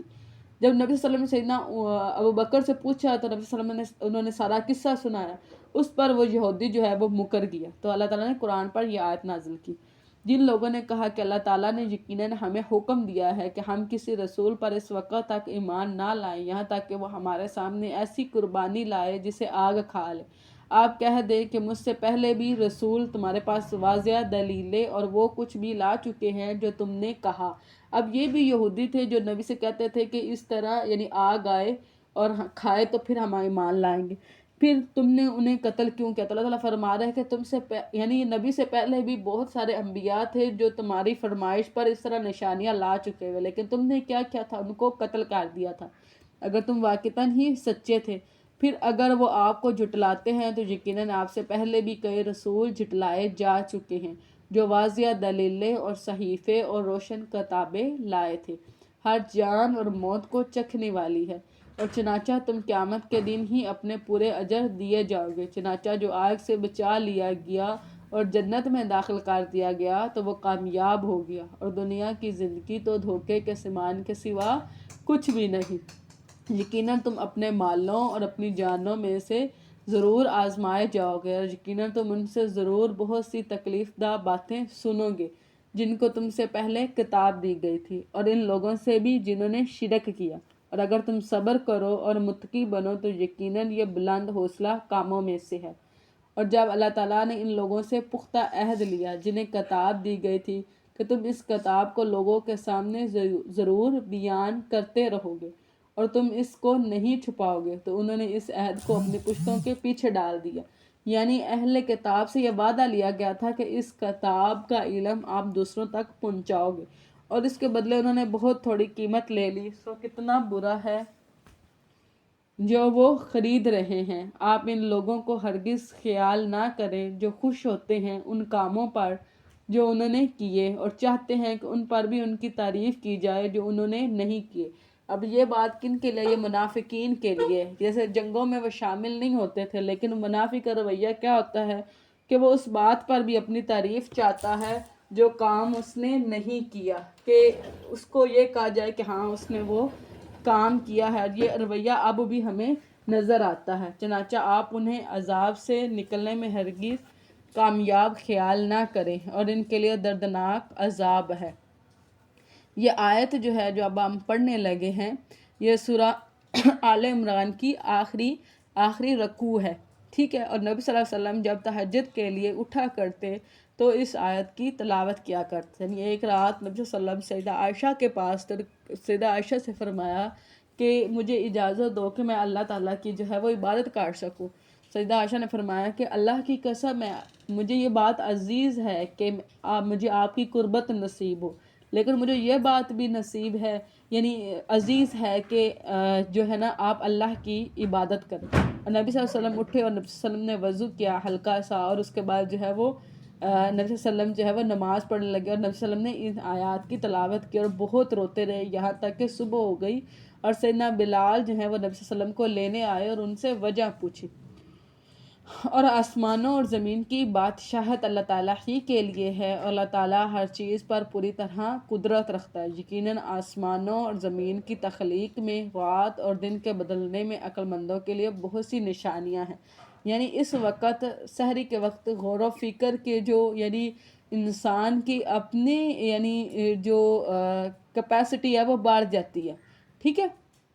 تو اس لیے اس وقت غور و فکر کی طرف جو ہے وہ دعوت دی گئی ہے، اور وہ لوگ جو کھڑے اور بیٹھے اور اپنے پہلوؤں پر لیٹے بھی اللہ تعالیٰ کو یاد کرتے ہیں اور آسمانوں اور زمین کی پیدائش میں غور و فکر کرتے ہیں۔ اے ہمارے رب، تو نے یہ سب کچھ بے مقصد نہیں بنایا، آپ پاک ہیں، سو ہمیں آگ کے عذاب سے بچا لیں۔ اے ہمارے رب، بے شک جس کو تو نے آگ میں ڈالا تو اس کو تو نے واقعی ہی رسوا کر دیا، اور ظالموں کے لیے کوئی مددگار نہیں ہے۔ اے ہمارے رب، بے شک ہم نے ایک پکارنے والے کو سنا جو ایمان کے لیے پکار رہا تھا۔ اس سے مراد نبی ہے اور داعی اللہ کے لوگ ہیں۔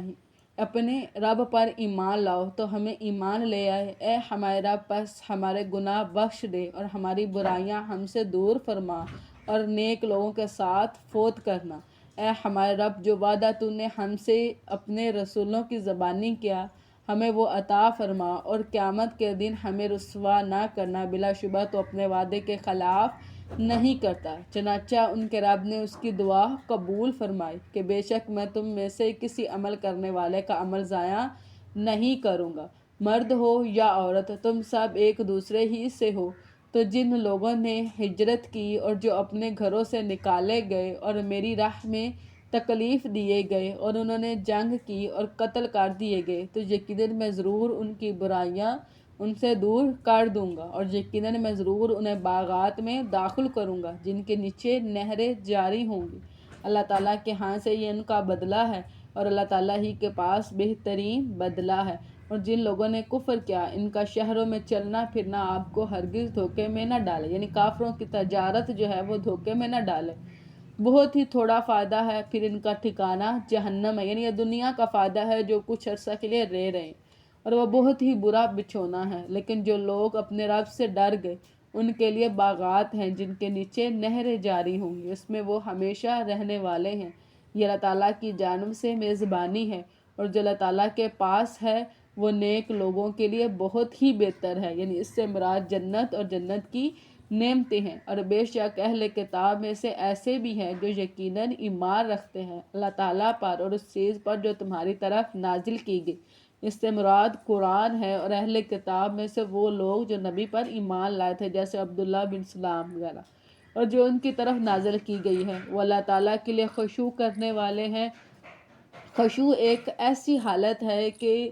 جب یعنی اللہ یا قرآن پاک یا کسی طرح بھی اس طرح ذکر ہو تو انسان کے جسم میں ایک سنسنی سی لہر دوڑ جاتی،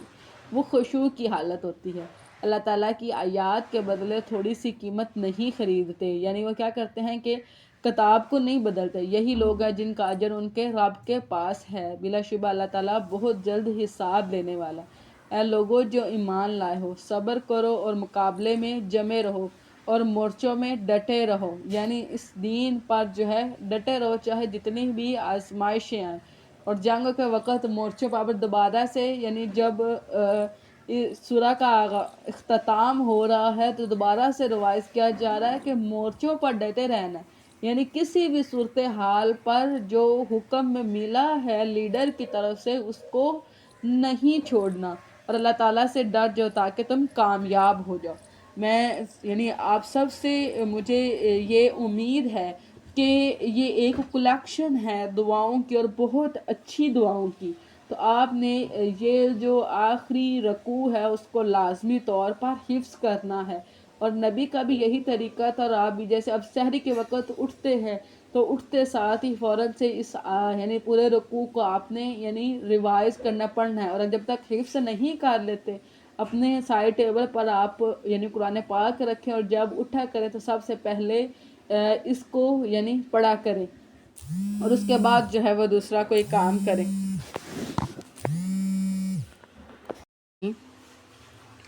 ہماری سورہ آل عمران جو ہے وہ ختم ہوتی ہے، اور سورہ نساء کا ہم آغاز کرتے ہیں۔ سورہ نساء جو ہے وہ مدنی ہے، اس میں 176 آیات اور 24 رکوع ہیں، اور نبی صلی اللہ علیہ وسلم کے اس کے بارے میں حدیث یہ ہے کہ جو اس کی جو پہلی 5 آیات ہیں وہ نبی صلی اللہ علیہ وسلم فرمایا کہ دنیا اور ما فیہا سے زیادہ بہتر، یہ جتنا کچھ دنیا میں ہے اس میں سب سے زیادہ بہتر یہ 5 آیات ہے۔ اور یعنی بعض میں سے آیا ہے کہ بعض یعنی جو اسکالرز ہیں انہوں نے کہا ہے کہ یعنی اس کی جو 7 آیات کو حفظ کر لیتا ہے، یا 7 آیات کے بارے میں جس کو علم ہوتا ہے وہ عالم ہے۔ بسم اللہ الرحمن الرحیم، یا ایہا الناس اتقوا، اے لوگو اپنے رب سے ڈرو جس نے تمہیں ایک جان سے پیدا کیا،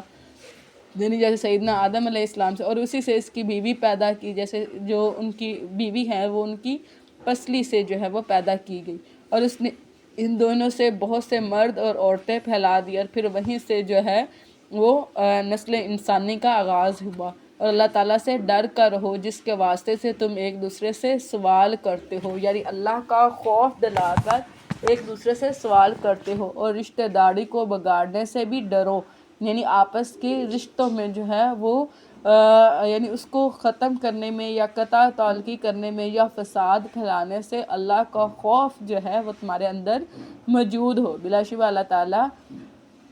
تم پر ہمیشہ سے ہی پورا نگہبان ہے، اور یتیموں کو ان کے مال دے دو، اور ناپاک کو پاک سے نہ بدلو۔ اب یتیم کا جو مال ہے اس کو جب یعنی وہ اپنی جوانی کی بلوغت کی عمر میں پہنچ جائے تو ان کو ان کے حوالے کر دینا چاہیے۔ اب اس کا مال تو جو تھا وہ پاک تھا، لیکن اگر ناجائز طریقے سے اپنے مال کے اندر ملا لیا جائے تو وہ کیا ہو گیا؟ ناپاک ہو گیا۔ اس لیے اللہ فرما رہا ہے کہ ناپاک کو پاک سے نہ بدلو، اور ان کے مالوں کو اپنے مالوں کے ساتھ ملا کر نہ کھاؤ، یقیناً وہ ہمیشہ سے بہت بڑا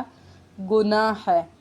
اور اگر تمہیں ڈر ہو کہ یتیموں کے حق میں انصاف نہ کر سکو گے تو دوسری عورتوں میں سے جو تمہیں پسند آئیں 2 اور 3 اور 4 کے ساتھ نکاح کر لو، یعنی اگر تمہیں یہ خوف ہو کہ یتیم بچی کے ساتھ جو اگر تم نکاح کرتے ہو تو اس کا حق ادا نہیں کر سکو گے، جیسے مہر وغیرہ، جیسے تو آپ جو ہے اس سے نکاح کرنے کے بجائے کیا کریں؟ دوسری عورتوں سے نکاح کر لیں۔ اب یہ تھا کہ ایک لڑکی جو ہے وہ یعنی اس کے یعنی وراثت میں جو ہے وہ ایک باغ تھا، اب اس کا ولی جو ہے وہ اس کے ساتھ صرف اس وجہ سے نکاح کرنا چاہتا تھا کہ وہ جو باغ تھا وہ اس کی کسٹڈی میں آ جائے، تو اللہ تعالیٰ نے اس چیز کو ناپسند کیا۔ یعنی اگر تمہیں یہ خوف ہو کہ تم اپنے رویے میں، کیونکہ یعنی یتیم اس کو کہا جاتا ہے جس کا والد جو ہے وہ اس کا سایہ شفقت سے وہ محروم ہو، تو والد کا ہونا ایک بہت بڑا سپورٹ سسٹم ہوتا ہے، ٹھیک ہے؟ تو اگر وہ نہیں ہے تو یہ نہ ہو کہ تم ان کے بارے میں یعنی یعنی ان کو مہر نہیں دے سکو گے یا اچھا رویہ نہیں کر سکو گے، یا ان کے ساتھ شادی صرف ان کے مال کی وجہ سے کرو، تو اللہ تعالیٰ فرما رہا ہے کہ ان کے علاوہ دوسری عورتوں سے کر لو، یعنی اور اس سے پتہ ایک نس یہ بھی نکلتی ہے کہ اس سے اسلام میں 4 عورتوں کو بیک وقت یعنی اپنے پاس رکھنے کی اجازت ہے. اور اسی طرح جب بہت سارے صحابہ جنہوں نے اسلام قبول کیا تو ان میں سے ایسے بھی تھے کہ جن کی 10 بیویاں تھیں، تو نبی نے فرمایا کہ آپ 4 کو اپنے پاس رکھو اور باقی 6 کو ڈائیورس دے دو. اور کسی کی 5 تھی تو نبی نے کہا کہ 4 کو اپنے پاس رکھو اور 1 کو ڈائیورس دے دو.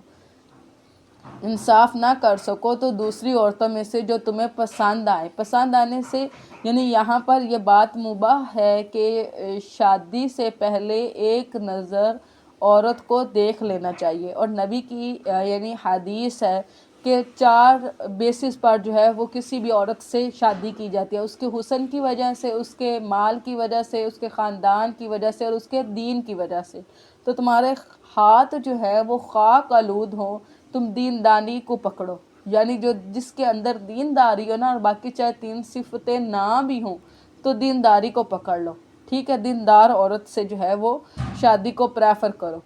انصاف نہ کر سکو گے تو دوسری عورتوں میں سے جو تمہیں پسند آئے 2 اور 3 اور 4 کے ساتھ نکاح کرو. اگر تم ڈرو کہ تم عدل نہ کر سکو گے تو ایک ہی سے نکاح کرو. اب یہ بہت سٹرکٹ رول ہے، یعنی اگر تمہیں یہ خوف ہو کہ ان کے درمیان عدل نہیں کر سکو گے تو یہ بہت بڑی چیز ہے. تو پھر کیا ہے کہ ایک سے ہی نکاح ہو، کیوں اپنے آپ کی جان کو آزمائش میں ڈالتے ہو. یعنی وہ شخص جس کی یعنی 1 سے زائد بیویاں ہوں اور وہ ان کے درمیان جو ہے وہ انصاف نہ کر سکے تو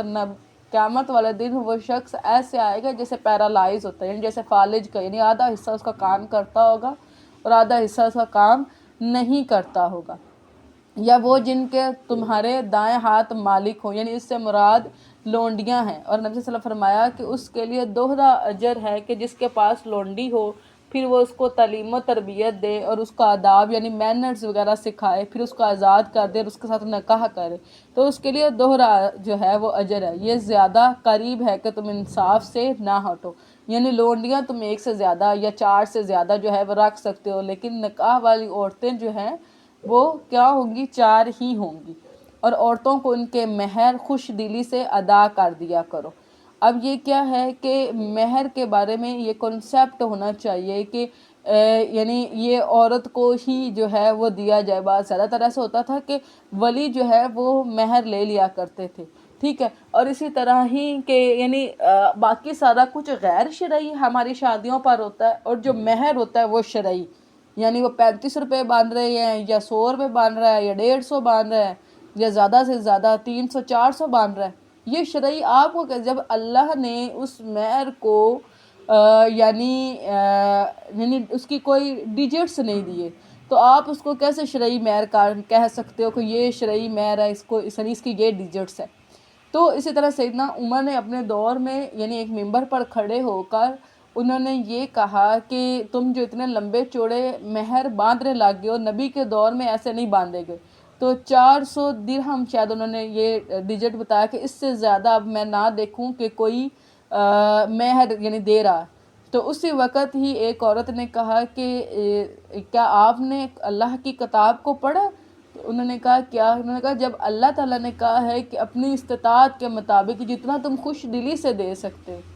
تو آپ پھر کیوں کوئی ڈیجٹ دے رہے ہیں؟ تو سیدنا عمر نے کہا کہ مجھ سے تو سب ہی زیادہ علم والے ہیں. اور پھر وہ دوبارہ منبر پر گئے اور انہوں نے کہا کہ جتنا آپ کا دل کرے اتنا آپ مہر دو.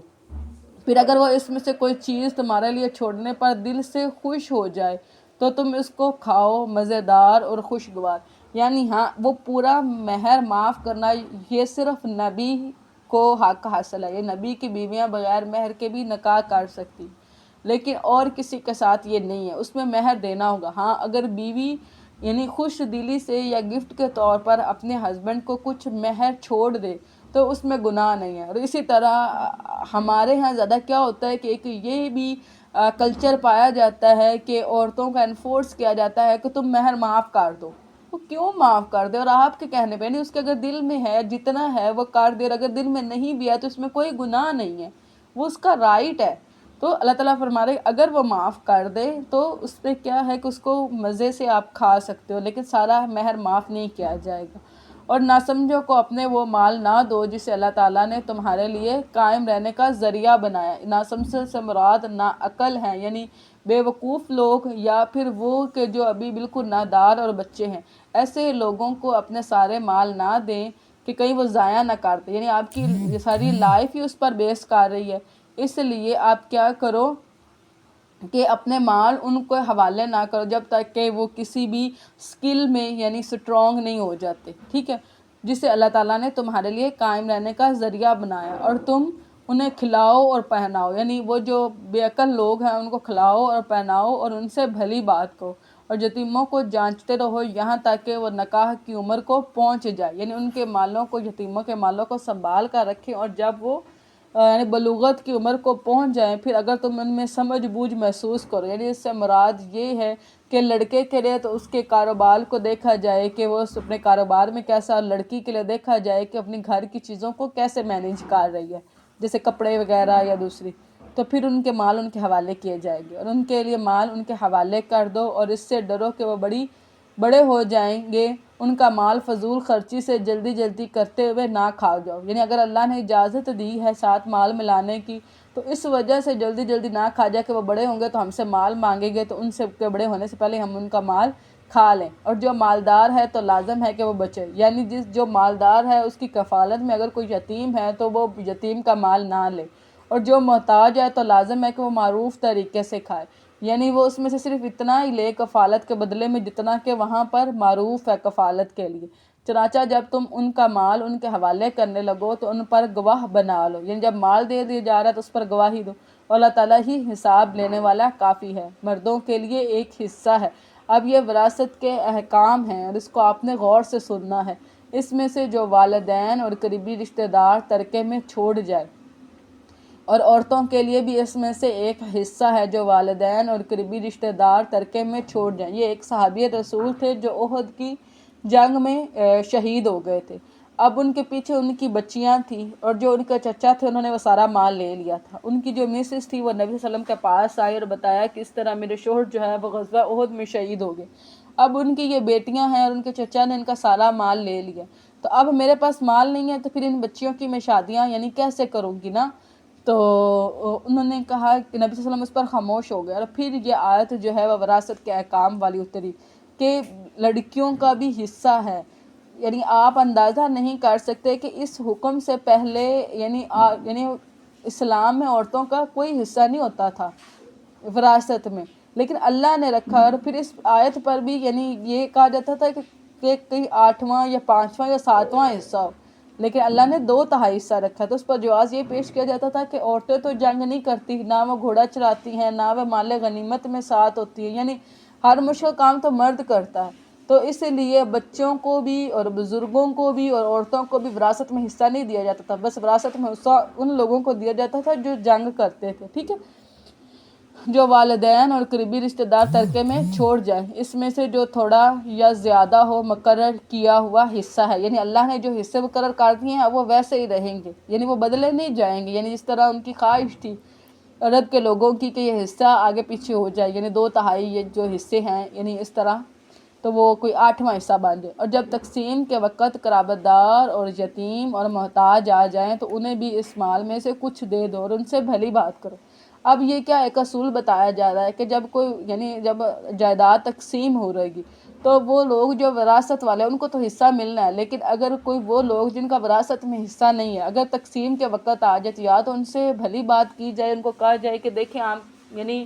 آپ کو نہیں مل سکتا، ٹھیک ہے، یعنی آپ وراثت میں نہیں ہیں، لیکن یا پھر یہ ہے کہ ان کو کچھ نہ کچھ دے دو کہ وہ امید سے آئیں تاکہ کیا ہے صلہ رحمی قائم رہے، یعنی رشتہ داری ان کے ساتھ قائم رہ سکے، اور لازم ہے کہ ڈرے وہ لوگ جو اپنے پیچھے کمزور اولاد چھوڑ جاتے ہیں، یعنی یہ اب جو آیت ہے نا وہ مردوں کے دل کو ایسے یعنی پکڑ لیتی ہے، یعنی ایک مرد کے اوپر اپنے بچوں کے فائنانس کی بڑی رسپانسبلٹی ہوتی ہے، تو یہ آیت ان کو جھنجھوڑنے کے لیے کہ جیسے تم یہ پسند نہیں کرتے ہو کہ تمہارے چھوٹے چھوٹے بچے ہوں اور تم دنیا سے رخصت ہو جاؤ تو ان کی کفالت کیسے کی جائے یا ان کا مال کوئی اور کھا لے، تو ایسے ہی اللہ تعالیٰ فرما رہے ہیں کہ اگر اپنے پیچھے کمزور اولاد چھوڑ جاتے ہیں اور ان کے بارے میں وہ ڈرتے ہیں، چنانچہ ان پر لازم ہے کہ وہ اللہ تعالیٰ سے ڈر جائے، یعنی جیسے تم لوگ ڈر رہے ہو کہ اگر تم دنیا سے جاؤ گے تو پیچھے سے تمہارے بچوں کا کیا ہوگا، تو ایسے ہی ان یتیموں کے بارے میں بھی ڈرو کہ جو یعنی جن کے باپ ان سے یعنی اس دنیا سے رخصت ہو گئے، اور لازم ہے کہ وہ سیدھی بات ہی کہیں۔ بلا شبہ وہ لوگ جو یتیموں کے مال ظلم سے کھاتے ہیں وہ اپنے پیٹوں میں آگ کے سوا کچھ نہیں کھاتے۔ ٹھیک ہے، یعنی پہلے اللہ تعالیٰ نے وہ احساس دیا ہے، یعنی اپنے بچوں کو اس جگہ پر رکھ کر دیکھے کہ کیسے آپ کی یعنی جان پکڑی جاتی ہے کہ ہمارے بچوں کے ساتھ ایسا ہو۔ پھر اب اللہ تعالیٰ نے دوبارہ ریوائیو کروایا ہے کہ آپ نے بھی مال نہیں کھانا، لیکن اگر آپ کھاتے ہو تو دنیا میں تو وہ مال ہے، لیکن قیامت والے دن وہ آگ ہوگی جو تمہارے پیٹوں میں ہوگی، اور جلد ہی وہ دہتی ہوئی آگ میں ہوں گے۔ یوصیکم اللہ، اور اللہ تعالیٰ تمہیں تمہاری اولاد کے بارے میں وصیت کرتا ہے، فی اولادکم، اللہ تعالیٰ یعنی تمہاری اولاد کے بارے میں، مرد کے لیے 2 عورتوں کے برابر حصہ ہے۔ اب یہ ایک جنرل رول بتایا جا رہا ہے کہ 2 عورتوں کے برابر ایک مرد کو حصہ ملے گا۔ پھر اگر عورتیں 2 سے زیادہ ہوں تو میت نے جو چھوڑا ہے اس میں سے 2/3 ان کے لیے حصہ ہے، یعنی اگر بیٹیاں یعنی لڑکیاں زیادہ ہیں تو جتنا ٹوٹل ورثہ ہے اس میں سے 2/3 عورتوں کے درمیان جو ہے وہ تقسیم کیا جائے گا، اور اگر وہ اکیلی ہو تو آدھا ترکہ اس کے لیے، یعنی اس پر بھی بہت زیادہ بحث تھی کہ ایک اکیلی عورت کو نصف ترکہ ہی دے دیا جائے، یعنی اسلام سے پہلے اس طرح نہیں دیا جاتا تھا، بلکہ جس عورت کا کوئی شوہر یا فوت ہو جاتا تھا تو اس عورت کو بھی ایسے ہی تقسیم کیا جاتا تھا جیسے وراثت کو تقسیم کیا جاتا تھا۔ ٹھیک ہے، اور اب پھر جو اس کا مالک ہوتا وہ جیسے چاہے اس کے ساتھ سلوک کرے۔ اللہ تعالیٰ فرما رہا ہے کہ جو مال چھوڑا کیا اگر وہ ایک ہی بیٹی ہے تو آدھا ترکہ تو اس کا ہوگا، اور باقی آدھا ترکہ جو ہے وہ دوسرے جو تعلقات یعنی رشتے والے ہیں ان کو ملے گا، اور میت کے ماں باپ میں سے ہر ایک کے لیے چھٹا حصہ ہوگا، یعنی اب اس میں سے جو چھٹا حصہ ہوگا وہ میت کے ماں باپ میں سے ہوگا، اور اس میں سے جو اس نے چھوڑا ہے اگر اس کی اولاد ہو، یعنی جو مرنے والا ہے اس کی اولاد ہو، پھر اگر اس کے لیے کوئی اولاد نہ ہو، یا اگر مرنے والے کی اولاد نہ ہو اور اس کے وارث اس کے والدین ہی ہوں، صرف والدین ہی اس کے وارث ہوں، تو اس کی ماں کے لیے 1/3 حصہ ہے۔ پھر اگر اس کے بہن بھائی بھی ہوں، یعنی جو مرنے والا ہے اس کے بہن بھائی بھی ہوں تو اس کی ماں کے لیے چھٹا حصہ ہے۔ اس وصیت کے بعد جو وہ کاٹ جائے، یعنی اپنی جائیداد میں جو اس نے وصیت کی ہے پہلے اس وصیت کو پورا کیا جائے گا، یا اگر اس نے کوئی قرض دینا ہے تو اس کو قرض کو دیا جائے گا، اس کے بعد جو مال ہے اس کو اس کے مطابق تقسیم کیا جائے گا۔ تمہارے باپ ہوں یا تمہارے بیٹے، تم نہیں جانتے کہ ان میں سے نفع پہنچانے میں تمہارے زیادہ قریب کون ہے، یعنی آپ صرف طرفداری کی وجہ سے اس تقسیم کو آگے پیچھے نہیں کر سکتے، یہ اللہ رب العزت نے تقسیم کر دی ہوئی ہے، یعنی اللہ بہتر جانتا ہے کہ نفع پہنچانے میں کون زیادہ قریب ہے، یہ اللہ تعالیٰ کی طرف سے مقرر کیا ہوا ہے۔ یقیناً اللہ تعالیٰ ہمیشہ سے سب کچھ جاننے والا، کمال حکمت والا ہے۔ اور جو تمہاری بیویاں چھوڑ جائیں اس میں سے تمہارا آدھا حصہ ہے، یعنی اگر تمہاری بیوی ہے اور وہ وفات پا گئی ہے تو اس کا جتنا مال ہے اس کا آدھا حصہ اس کے شوہر کو ملے گا، اگر ان کے لیے کوئی اولاد نہ ہو، یعنی اس عورت کی کوئی اولاد نہ ہو، یعنی بالکل ہے ہی نہیں۔ پھر اگر ان کے لیے اولاد ہو تو تمہارے لیے اس میں 1/4 حصہ ہے، یعنی یا تو اس کی آپ میں سے یعنی اس شخص میں سے اولاد ہے یا پہلے کسی اور شوہر سے اولاد ہے، یعنی کسی بھی طرح کوئی اولاد ایگزسٹ کرتی ہے تو جو شوہر ہوگا اس کا 1/4 حصہ ہوگا، اور جو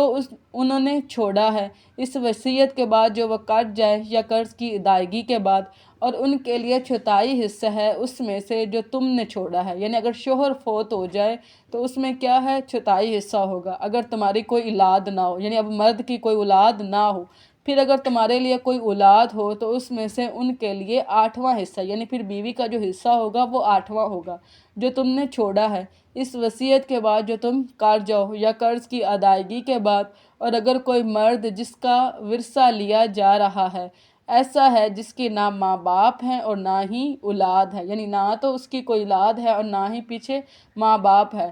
کوئی عورت ہو اور اس کے لیے ایک بھائی یا بہن ہو، یعنی ایسا کرنے والا یا تو کوئی مرد ہے یا عورت ہے لیکن اس کے بہن بھائی ہیں، تو دونوں میں سے ہر ایک کے لیے 1/6 حصہ ہوگا۔ پھر کیا ہوگا کہ ان کو 1/6 حصہ دیا جائے گا۔ پھر اگر وہ بہن بھائی اس سے زیادہ ہوں تو وہ سب 1/3 میں شریک ہوں گے، یعنی اس مال میں سے 1/3 جو بہن بھائیوں میں تقسیم ہوگا۔ وصیت کے بعد جو کی جائے یا قرض کی ادائیگی کے بعد بشرطیہ کہ کسی کا نقصان نہ کیا گیا ہو۔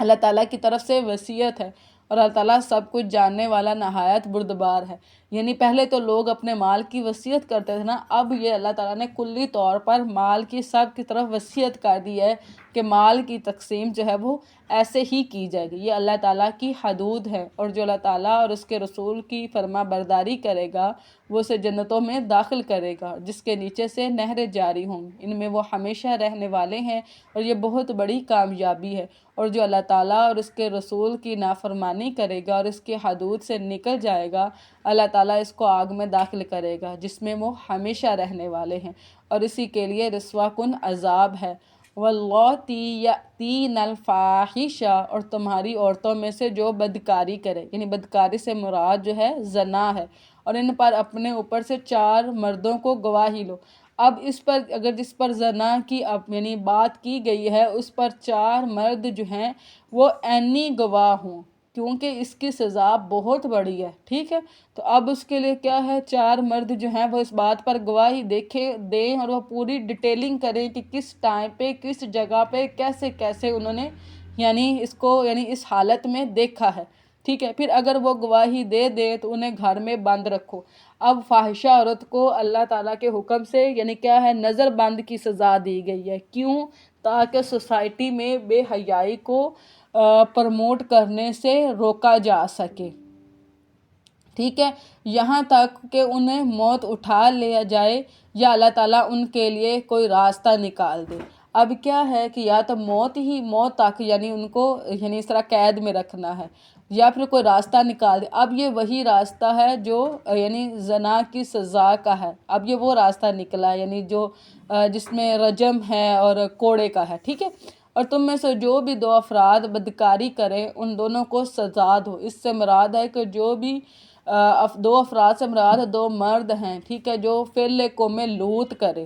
ٹھیک ہے۔ تو اس کے لیے کیا ہے کہ نبی صلی اللہ علیہ وسلم کی حدیث ہے کہ جو فاعل ہے اور جو مفعول ہے دونوں کو مار دینا چاہیے، وہ واجب القتل ہے۔ پھر اگر وہ توبہ کر لیں اور اصلاح کر لیں تو انہیں درگزر کر دیں۔ اگر انہوں نے توبہ کر لی ہے تو پھر تو ان کے ساتھ درگزری ہے۔ یقیناً اللہ تعالیٰ ہمیشہ سے ہی بے حد توبہ قبول کرنے والا اور نہایت رحم والے ہے۔ یقیناً اللہ تعالیٰ پر توبہ کا قبول کرنا صرف انہی کے لیے ہے جو نادانی سے برائی کرتے ہیں، پھر جلد ہی اس سے توبہ کرتے ہیں، تو یہی لوگ ہیں جن پر اللہ تعالیٰ مہربان ہوتا ہے، اور اللہ تعالیٰ ہمیشہ ہی سے سب کچھ جاننے والا اور کمال حکمت والا ہے۔ اور توبہ ایسے لوگوں کے لیے نہیں ہے جو برے کام کرتے جاتے ہیں، حتیٰ کہ جب ان میں سے کسی کے پاس موت آ جاتی ہے وہ کہتے ہیں کہ بلا شبہ اب میں نے توبہ کی ہے، اور نہ ہی ان کی توبہ جو اس حال میں مرتے ہیں کہ وہ کافر ہیں۔ یہی لوگ ہیں جن کے لیے ہم نے بہت دردناک عذاب تیار کر رکھا ہے۔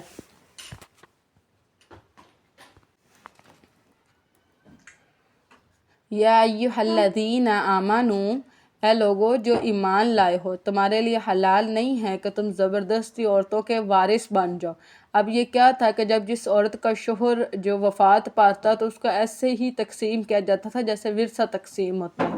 تو وہ چاہتا تو اس کی ساتھ شادی کرتا، چاہتا تو اس کو اپنے گھر میں رکھتا، چاہتا تو اس کو بیچ دیتا، یعنی ہر طرح۔ اور اس میں سسرالی رشتے زیادہ حق رکھتے تھے بنسبت والدین کے۔ تم انہیں روکو جو تم نے انہیں دیا ہے، اس کا کچھ حصہ ان سے وصول کرو، مگر یہ کہ وہ کھلی بے حیائی کریں اور ان کے ساتھ اچھے انداز میں سے زندگی گزارو۔ پھر اگر تم انہیں ناپسند کرتے ہو تو ہو سکتا ہے کہ تم جس کو ناپسند کرتے ہو اللہ تعالیٰ اس میں بہت زیادہ بہتری رکھ دی ہے۔ یعنی عورتوں کی کچھ خصوصیات اگر آپ کو نہیں بھی پسند آتی تو ہو سکتا ہے کہ اس میں خیر ہو، کہ جس طرح نبی صلی اللہ علیہ وسلم نے فرمایا کہ عورت جو ہے وہ ٹیڑھی پسلی سے پیدا کی گئی ہے، ٹھیک ہے، تو یہ ٹیڑھی ہی رہتی ہے، اور اس کے ٹیڑھ پن کے ساتھ ہی اس سے فائدہ اٹھاؤ۔ دیکھو اگر تم اس کو سیدھا کرنے کی کوشش کرو گے نا تو تم اس کو مار ڈالو گے۔ یعنی کیا مراد ہے کہ سیدھا کرنے سے مراد یہ ہے کہ تم اس کو طلاق دے دو گے۔ اور اگر تم ایک بیوی کی جگہ دوسری بیوی بدلنے کا ارادہ کر لو اور تم ان میں سے ایک کو خزانہ تک دے دیا ہو تو بھی اس میں سے تم کچھ واپس نہ لو. یعنی اگر آپ دوسری بیوی رکھنا چاہتے ہو تو یہ بالکل بری بات ہے کہ جو گفٹس آپ نے دیے ہیں، جو مہر دیا ہے یعنی ڈیورس کے وقت، تو آپ کیا کریں کہ اس سے وہ چیزیں واپس مانگے. تو یہ اسلام نے اس کو پسند نہیں کیا، بلکہ اس کو وہ دے دو، چاہے وہ ایک خزانہ ہی کیوں نہ ہو. کیا تم اسے بہتان لگا کر اور کھلا گناہ کر کے واپس لوگے؟ یعنی یا تو اس کو اپنے پاس قیدی بنائے رکھیں کہ وہ اپنی جان چھڑانے کے لیے ہی وہ سارا مال واپس دے دے، یا اس کے اوپر اس کی کردار کشی کریں تو اور وہ عورت اس سے بچنے کے لیے مال دے کر اپنی جان چھڑا لے. یہ دونوں چیزیں ہی نہیں کرنی چاہیے. اور تم وہ کیسے لے سکتے ہو حالانکہ تم ایک دوسرے سے صحبت کر سکے ہو؟ یعنی کیا ہے کہ تم نے اس کے ساتھ یعنی ہم بستری کیا، وقت گزارا ہے، اور اس کے بعد تم نے اس کو مال دیا ہے، اور اب یعنی جب آپ وہ یعنی ایک پردے میں آ چکے ہو تو اب کیا کرتے ہو کہ اس سے وہ مال واپس لیتے ہو. کس قدر یعنی غلیظ بات ہے یہ. اور وہ تم سے مضبوط عہد بھی لے چکے ہیں. یہ وہ عہد ہے جو نکاح کے وقت کیا جاتا ہے کہ اچھے طریقے سے مرد سے لیا جاتا ہے کہ وہ اس کو یا تو اچھے طریقے سے پاس رکھے گا یا پھر احسن طریقے سے اس کو چھوڑ دے گا. اور جن عورتوں سے تمہارے باپ نکاح کر چکے ہوں ان سے نکاح نہ کرو مگر جو پہلے ہو چکا. یعنی اس سے مراد یہ ہے کہ بہو کے ساتھ اس طرح نکاح نہیں کیا جائے گا، ٹھیک ہے، اور نہ ہی بیٹا جو ہے وہ اپنے باپ کی بیوی کے ساتھ نکاح کرے گا. یعنی یہ بے حیائی کے خلاف ہے. یعنی یہ ایک بے حیا چیز ہے کہ مطلب باپ اور بیٹا یعنی ایک ہی بستر پر، ٹھیک ہے. یقیناً وہ ہمیشہ سے بے حیائی اور سخت ناراضگی کی بات ہے اور بہت ہی برا راستہ ہے. حرمت علیکم امہاتکم، اور تم پر حرام کی گئی ہیں تمہاری مائیں. یعنی یہ وہ رشتے ہیں کہ جن کے ساتھ اس طرح یعنی زوجیت اختیار نہیں کی جا سکتی، ٹھیک ہے. اور تمہاری بیٹیاں اور تمہاری بہنیں، اور یہ حرام رشتوں کی یعنی لسٹ ہے. اور یعنی اور 7 رشتے جو ہیں وہ یعنی رحم کی وجہ سے حرام ہیں اور 7 رشتے سسرال کی وجہ سے حرام ہیں. اور تمہاری پھوپھیاں اور تمہاری خالائیں اور بھائی کی بیٹیاں یعنی بھتیجیاں اور بہن کی بیٹیاں یعنی بھانجیاں اور تمہاری وہ مائیں جنہوں نے تمہیں دودھ پلایا. یعنی اس سے مراد رضاعت کے، یعنی جو رشتے رحم کی وجہ سے حرام ہوتے ہیں رضاعت کی وجہ سے بھی وہی رشتے حرام ہوتے ہیں. اور رضاعت میں تمہاری بہنیں اور تمہاری بیویوں کی مائیں اور تمہاری گود میں پرورش پانے. اب یہ وہ سسرالی رشتے ہیں. یعنی تمہاری بیوی کی بیٹیاں جو ہیں وہ بھی تم پر حرام ہیں، اور وہ لڑکیاں جو تمہاری ان بیویوں سے ہیں جن سے تم نے صحبت کی ہے. پھر اگر تم نے ان سے صحبت نہیں کی تو تم پر کوئی گناہ نہیں ہے. یعنی ابھی اپنی بیوی سے صحبت نہیں کی تو پھر اس کی بیٹی سے نکاح کر سکتے ہیں. اور تمہارے ان بیٹوں کی بیویاں جو تمہارے صلب سے ہیں، اور یہ کہ تم اکٹھا کر دو 2 بہنوں کو. یعنی اس سے مراد 2 بہنیں بھی ہیں اور تمہاری بیوی کی جو بھتیجی ہے وہ بھی ہے اور تمہاری بیوی کی جو پھپھو ہے وہ بھی ہے، اور اسی طرح خالہ بھی، اور تمہاری بیوی کی جو بھانجی ہے وہ بھی، دونوں بہنوں کو مگر جو پہلے ہو چکا. یقیناً اللہ تعالیٰ بے حد بخشنے والا اور نہایت رحم والا ہے. یہاں پر الحمدللہ ہمارا پارہ جو ہے وہ مکمل ہوتا ہے. جاتی ہوں ادھر اجتماع پہ.